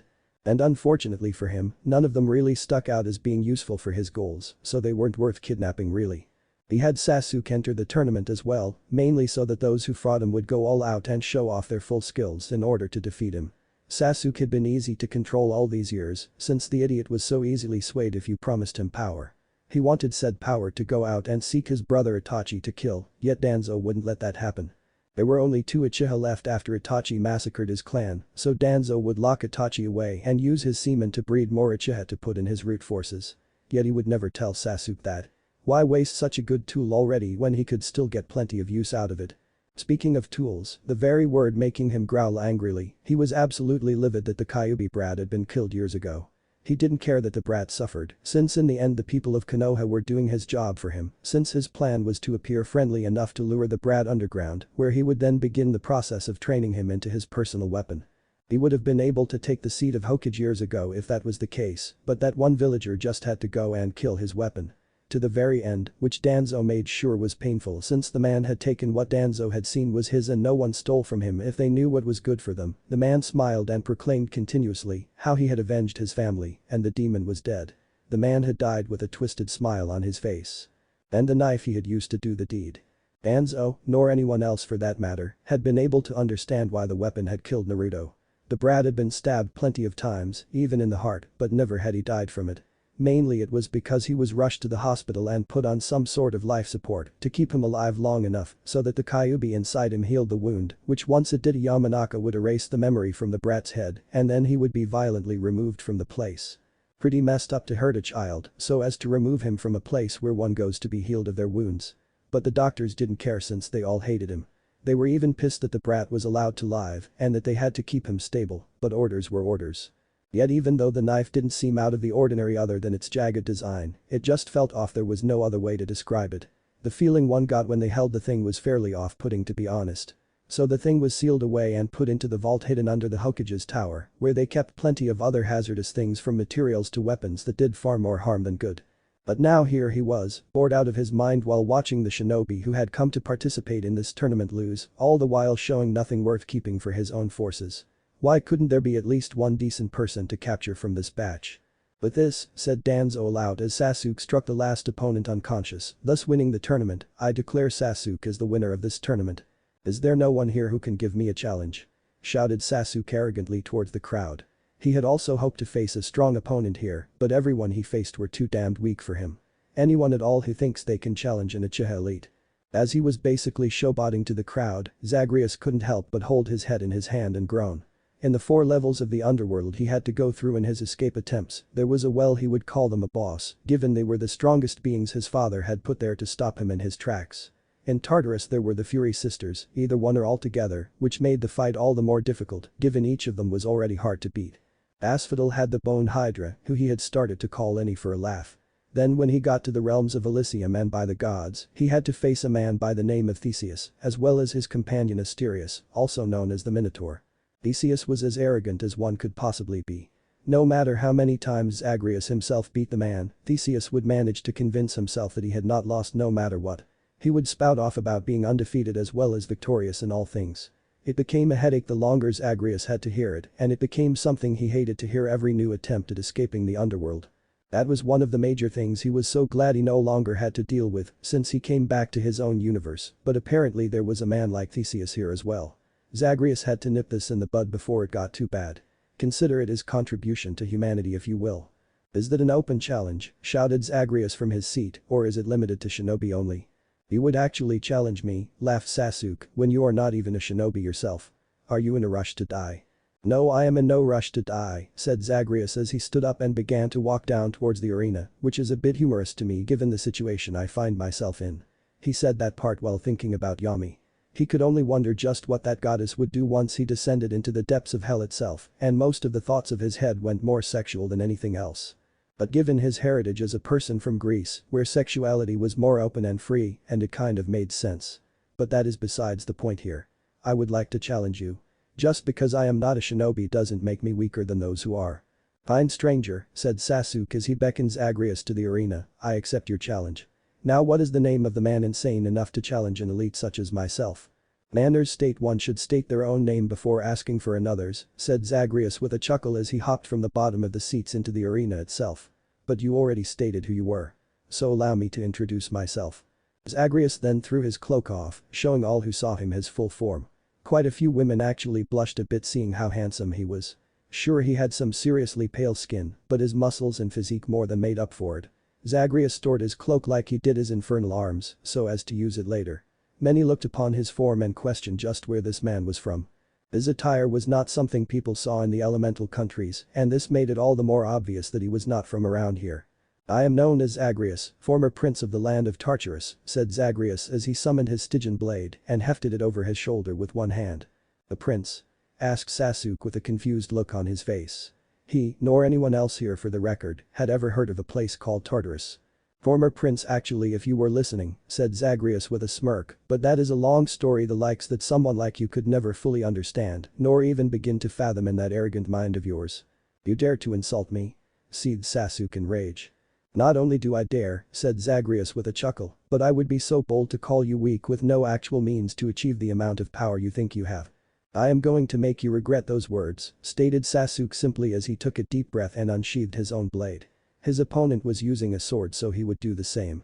He also knew his opponent was trying to get a rise out of him, so he would make a mistake and mess up, but he was not going to play into Zagreus' hands like that. If only he knew the harsh reality of the situation. "You are not the only person to say that to me," said Zagreus as he remembered Megaera, who said those words a lot when he said he would defeat her and escape. Man, it took quite a few dozen deaths to finally actually back up those words in the end. But that was the past, and here in the present he had an arrogant mortal man who thought himself strong enough to fight a literal god. True, Sasuke had no idea of this, but Zagreus wasn't arrogant and didn't go spouting it out to everyone. Sure, he told some people, but that was to explain some things, not for attention. Sasuke had charged forward with his katana raised and swiped at Zagreus with the skills that showed he had actually taken the time to learn how to use it. But unfortunately for Sasuke, not only did Zagreus know how to use his blade as well, he had literally hundreds of thousands of encounters of real-life experience to go with it, and that trumped simply swinging a sword at a training target. So he was easily able to block Sasuke's strike using only one hand without really any effort on his part. The boy was strong, but his strength was nowhere near on par with the offspring of an Olympian god. So Zagreus threw a punch right into Sasuke's face, using the hand that wasn't holding his Stygian blade, causing him to become a bit off balance from the blow. The second Zagreus grabbed him by the arm and tossed him over his shoulder with enough force to slam him into the far wall on the opposite side of the arena. Those who were watching this were amazed about the strength this young man had, none more than Danzo. While the man didn't show it given his personal views on the showing of emotions, he was internally salivating at the thought of capturing this young man and turning him into one of his root shinobi. Zagreus showed he had the physical strength to throw a well-trained shinobi with a single hand with such force and without looking winded or even like he was trying, so Danzo could only wonder just how strong this boy was. But then he looked far more closely at the young man and this caused time to stop for him as he saw his eyes. When Zagreus had first made himself known and challenged Sasuke, he hadn't paid that much attention since he didn't really think the man had anything to offer, given he wasn't a shinobi. But now that view of him was shattered. But he remembered the prophecy that Jiraiya had told him about. Beware the man with the mismatched eyes. For there is no victory against him, no matter who tries. There was more to the prophecy that Jiraiya had told him, but those two lines were the most prominent in his head right now. When he had heard it, he had ordered his forces to search high and low for anyone who could possibly fit that sort of description. So far they hadn't reported back with any sort of updates, but it had only been less than a week, so it made sense, given they were looking for a needle in a haystack in a sense. Danzo wouldn't have guessed that the person that the prophecy mentioned would literally walk into their village like this. But if he was indeed the person the aforementioned prophecy spoke of, then it meant that this fight's conclusion was already set. Like it said, there is no victory against him.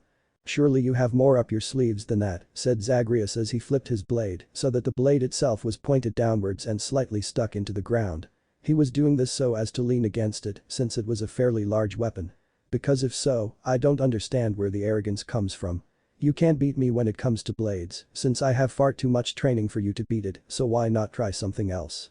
Sasuke had fallen to the ground after being thrown into the wall and had just got back to his feet as well as dusted himself off when he heard Zagreus shout that at him. While he was trying to keep himself level-headed so as to not rush right into a trap of any sort, he would admit that this man did speak the truth. Out of all the various shinobi he had fought to master the art of the blade, he had felt in the clash of theirs that Zagreus was far superior to his own skills when it came to the weapon. He wouldn't ever say this out loud, given his Uchiha pride forbade this, but internally he knew this. He would also admit that this guy was pissing him off as well. So he looked at Zagreus, who stood there with what he assumed was a bored look, and growled that he was being looked down on. He hadn't spent so many years training to have someone that wasn't even from their village or a shinobi for that matter look down on him. So he quickly went through the hand signs he needed before he blew out a fairly large, yet steady, stream of flames. They were large to the point they covered nearly half the arena itself to the point that dodging would be difficult. Even if he did, Sasuke was prepared to attack while Zagreus was in midair since he couldn't dodge after jumping. But that is not how this played out. Zagreus had seen the flames coming towards him and quickly summoned up his shield of chaos in its base form to block the flames. Lightning and water were the two elements he had full control over after so many times being gifted power from his two uncles, but fire was another thing. Sure he wouldn't die from it given his immortality, but he was a warrior and had trained to dodge attacks as well as deflect as was needed. So those instincts caused him to whip out his shield and as expected the flames didn't do anything other than flow around it so that Zagreus was not hit with any of it. He didn't stop there though, since he moved his leg a bit back and readied himself. Once he was in the right position, he rushed forward toward Sasuke, who couldn't see this given the amount of flames he was spewing out, so he didn't see Zagreus rushing him like he was now. So it came as a complete surprise to Sasuke when Zagreus appeared in front of him and slammed his shield into him hard. This caused Sasuke to be forced back a bit, but Zagreus then threw his shield like a discus, and it knocked the wind out of Sasuke since it hit him square in the chest as it did. But as it flipped through the air after ricocheting away from him, Zagreus timed it right and slammed his bare fist into the shield so that this time Sasuke was slammed with the entire weapon. Once again Sasuke was launched into the walls of the arena, with the humorous thing being it was only a few feet away from where he was first thrown into it. Zagreus held out both his arms, with his shield returning to one, while his blade returned to the other. He then did as he was trained to do when one taunts their enemies and slammed the broadside of his blade into his shield. "Come on Uchiha!" shouted Zagreus as he continued to slam his blade into his shield. "Stop holding back and show me just what an elite you truly are." Once again Sasuke had to pick himself up back onto his feet, but this time he was visibly pissed off to the point others could see it as well. He had been humiliated by this strange man for the last time. So he decided to use his trump card and activated his Sharingan. His eyes turned red and began to swirl as he smirked in what he assumed was victory, since he made direct eye contact with Zagreus as the black tamos that were inside his eye swirled around. "Is something supposed to be happening?" asked Zagreus in confusion as he stood there. It made sense that he wouldn't know what the Sharingan was, since he was never taught how to be a proper shinobi, given he died at the young age of 6. This was new to him, and yet he had no idea how lucky he was that he was what he was. The Sharingan was a special ocular ability that only the Uchiha could use, and it had plenty of uses. Such as what Sasuke was trying to use it for now being for illusions. The problem with this manner of plan was that the illusionary abilities of the Sharingan didn't work against those with strong wills and/or minds. So here stood a man, a literal god if you will, who had fought against impossible odds time after time, saw the literal face of the embodiment of chaos itself, and literally managed to fight off the power of fate so as to break free from the underworld. It went without saying that the willpower of Zagreus was not something one could overpower. So to him, all he saw was swirling eyes, which while strange given he had never seen anything like that, it wasn't doing what Sasuke hoped it would do. "I am so confused right now," stated Zagreus as he stood there. He had expected some sort of attack, but all that had happened was Sasuke's eyes changed colors and now were swirling in place. While strange to look at, he couldn't help but wonder if they actually did anything other than that. "So is your plan to distract me with your now red eyes or something? Cause I will admit it is a bit distracting, but not really sure why you are doing that." "What?" asked Sasuke in shock, since his opponent should be stuck in an illusionary world within his mind so that he couldn't fight back while Sasuke defeated him here and now. Yet apparently that wasn't how this was playing out for him. "How are you not affected by my Sharingan?" "What in the hell is a Sharingan?" asked Zagreus with genuine curiosity.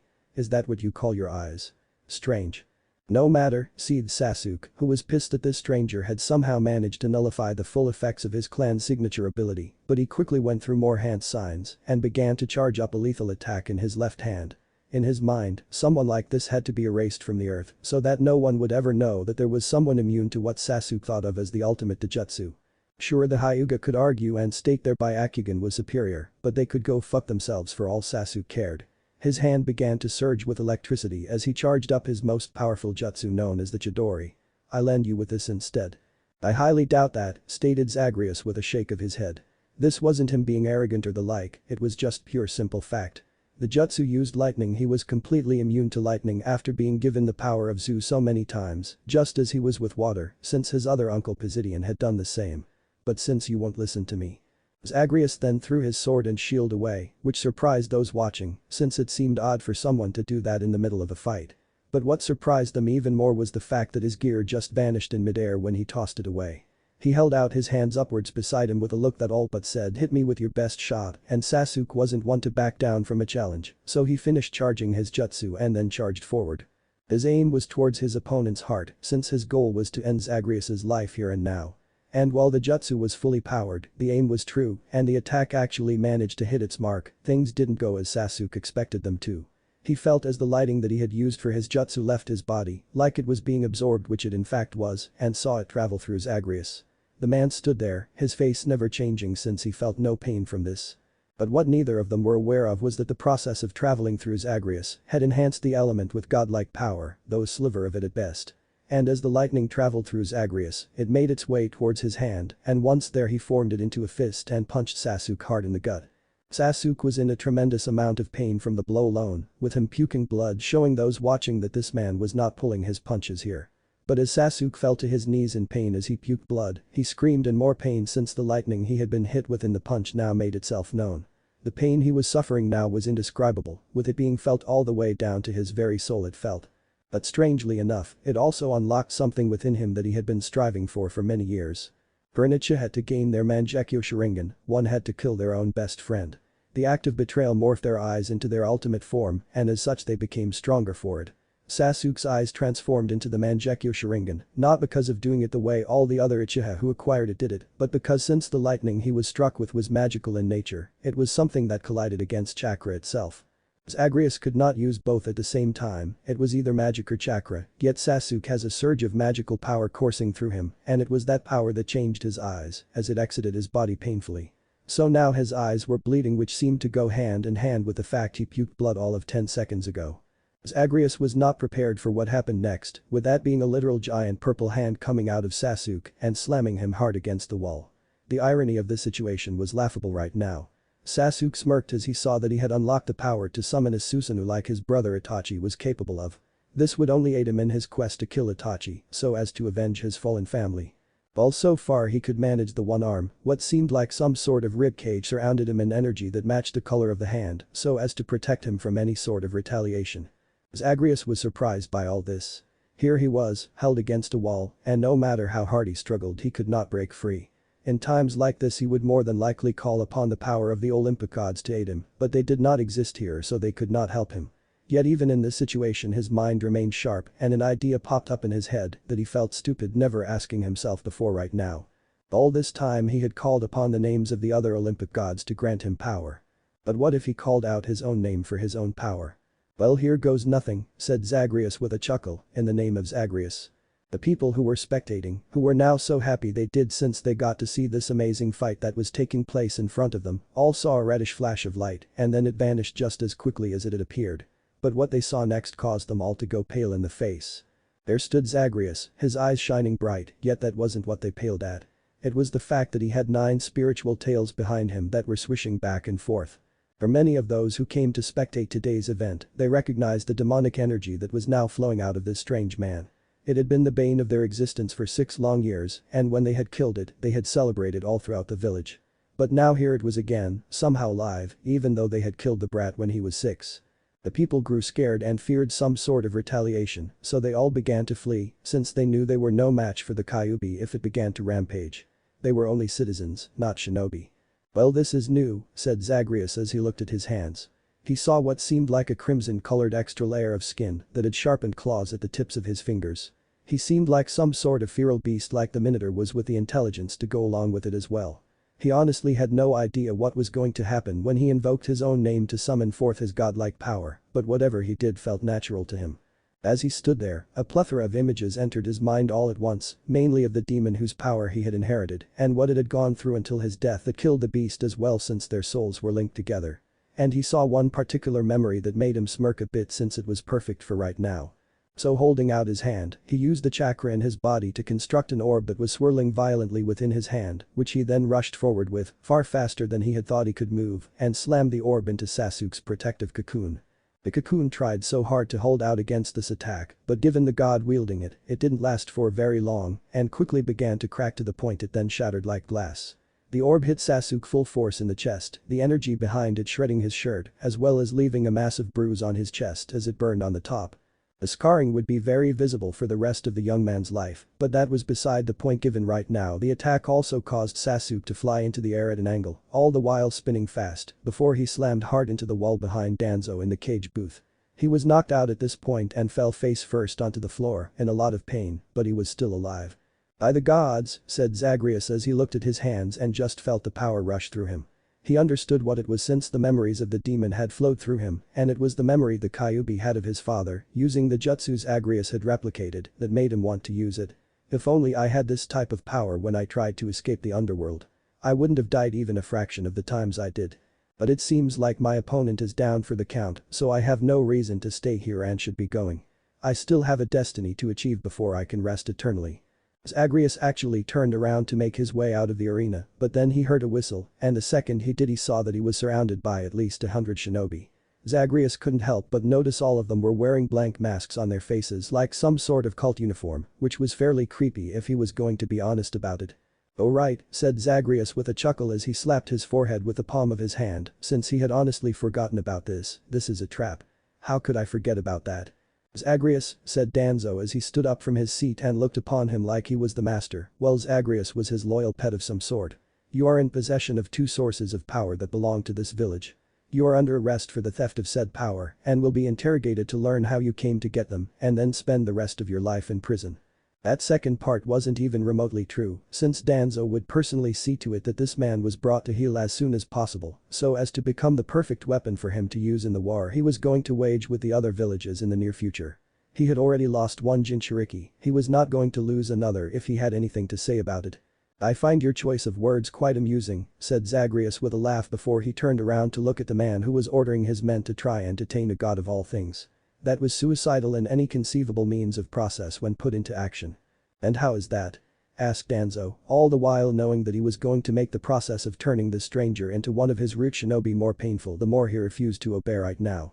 He would ensure that his new pawn would have no notion of free will like all the others before him. How can you claim someone else's power as your own? Asked Zagreus. I don't see you using it. So how can you lay claim to it when you are not them? You are using the power of the formerly deceased Kyuubi, as well as the jutsu known as the Rasengan, that the former leader of our village the Yondaime Hokage used. The Kyuubi is the property of our village, and to use the jutsu of a dead man without the permission of said person is a crime, one that is punishable by life in prison. Do you listen to yourself as you speak? Asked Zagreus in confusion, you said that I am using the power of two dead people. How can you claim the power of the deceased as your own to the point of trying to arrest someone else who manages to obtain it? You are not the Shinigami, so the souls of the deceased do not empower you in any way. You killed the demon, thus you as well as everyone else have forfeited all rights to it, given you can't control the dead. It matters not if the beast is alive or dead, said Danzo angrily, since he was not going to be told by this man that he couldn't acquire what he wanted. You control the power of the demon, and thus you are now the property of Konoha. And who are you to deem me as such? Who gave you the right to claim me as your personal property? I am the Hokage of Konoha. Shouted Danzo in rage, actually showing a bit of emotion as he did so, and my word here is the law. Capture him. The various shinobi that surrounded him all charged him at once, and this made Zagreus chuckle a bit. He had faced worse things and came out alright in the underworld, so he was going to enjoy seeing how well he fared against those in the land of the living. True, he had faced Orochimaru and his men, but there were nowhere near this number of people attacking him at once, since it had only been a few dozen then. Yet as they got closer, it seemed like time slowed to a crawl for some reason. Zagreus had heard about those with inhuman reflexes, but this was still new to him. Prince, use my power. Zagreus's eyes opened wide since he recognized that voice anywhere. It was the voice of his old friend Loverdusa, the floating gorgon head that served as the maid of his house. It was strange to hear her voice here of all places, but he understood exactly what she meant. So he pulled out the stuffed snake she had gifted him long ago. He felt as the power with it surged and held it up before covering his eyes. He had no idea exactly what it would do, but given Dusa was a gorgon, beings infamous for turning their victims to stone, he was not going to chance it. So the stuffed toy exploded in his hand with a flash of light, and all who looked upon it were turned to solid stone. Danzo screamed in pain since he had looked slightly as well, so while he felt the effects of the petrification, it wasn't as bad as the shinobi he had sent to capture Zagreus. So his hidden arm as well as one of his legs were the only thing that turned to stone, and it was for that reason that he was in such pain. Zagreus opened his own eyes to see what had happened, and like he had expected, the shinobi attacking him had turned to stone. A few of them were broken on the ground since they had been jumping at him when they turned, so the impact of hitting the ground broke them. He wasn't perturbed by this at all though, he was sad that the toy given to him by his friend Lover of Sorts was now ash in his hands, yet there was nothing he could do about that. What have you done? Shouted Danzo, who was trying so hard to move, but the stone his arm and leg had become were heavy, so he wasn't able to move so well given his elderly age. I turned your men into stone, said Zagreus simply, and apparently parts of you as well. I didn't even know I could do that. I thought the Gorgon's curse was all or nothing, but I learned something today. Well, enough about that, I am going to set out now. Just who the hell are you? Shouted Danzo in rage that this man had done this to him. Never had he heard of such an ability, and he would be sure to hunt Zagreus to the ends of the earth to make him pay for doing it to him. His prized arm, the one with all the hidden Sharingan grafted into it, was now useless and quite literally weighing him down, since it was solid stone. I am something that you would never believe, said Zagreus with a smirk since it was true. Trying to explain how he was reborn and sent back through the realm of chaos would be hard to believe. He had already told the story once, and no one believed him for quite some time. He wasn't going to even bother explaining it to someone he wasn't friendly with in the first place. Just know that you people killed me once, and now you can't do it again. And with that, Zagreus ran out of the arena since he wasn't trying to answer any more questions. It took Danzo a minute to register just what Zagreus had said, and as it did, his one visible eye grew large in shock. It was only then that the rest of the prophecy came to his mind. Killed once already, he will not again be easily taken. Return to the home, one that he has long forsaken.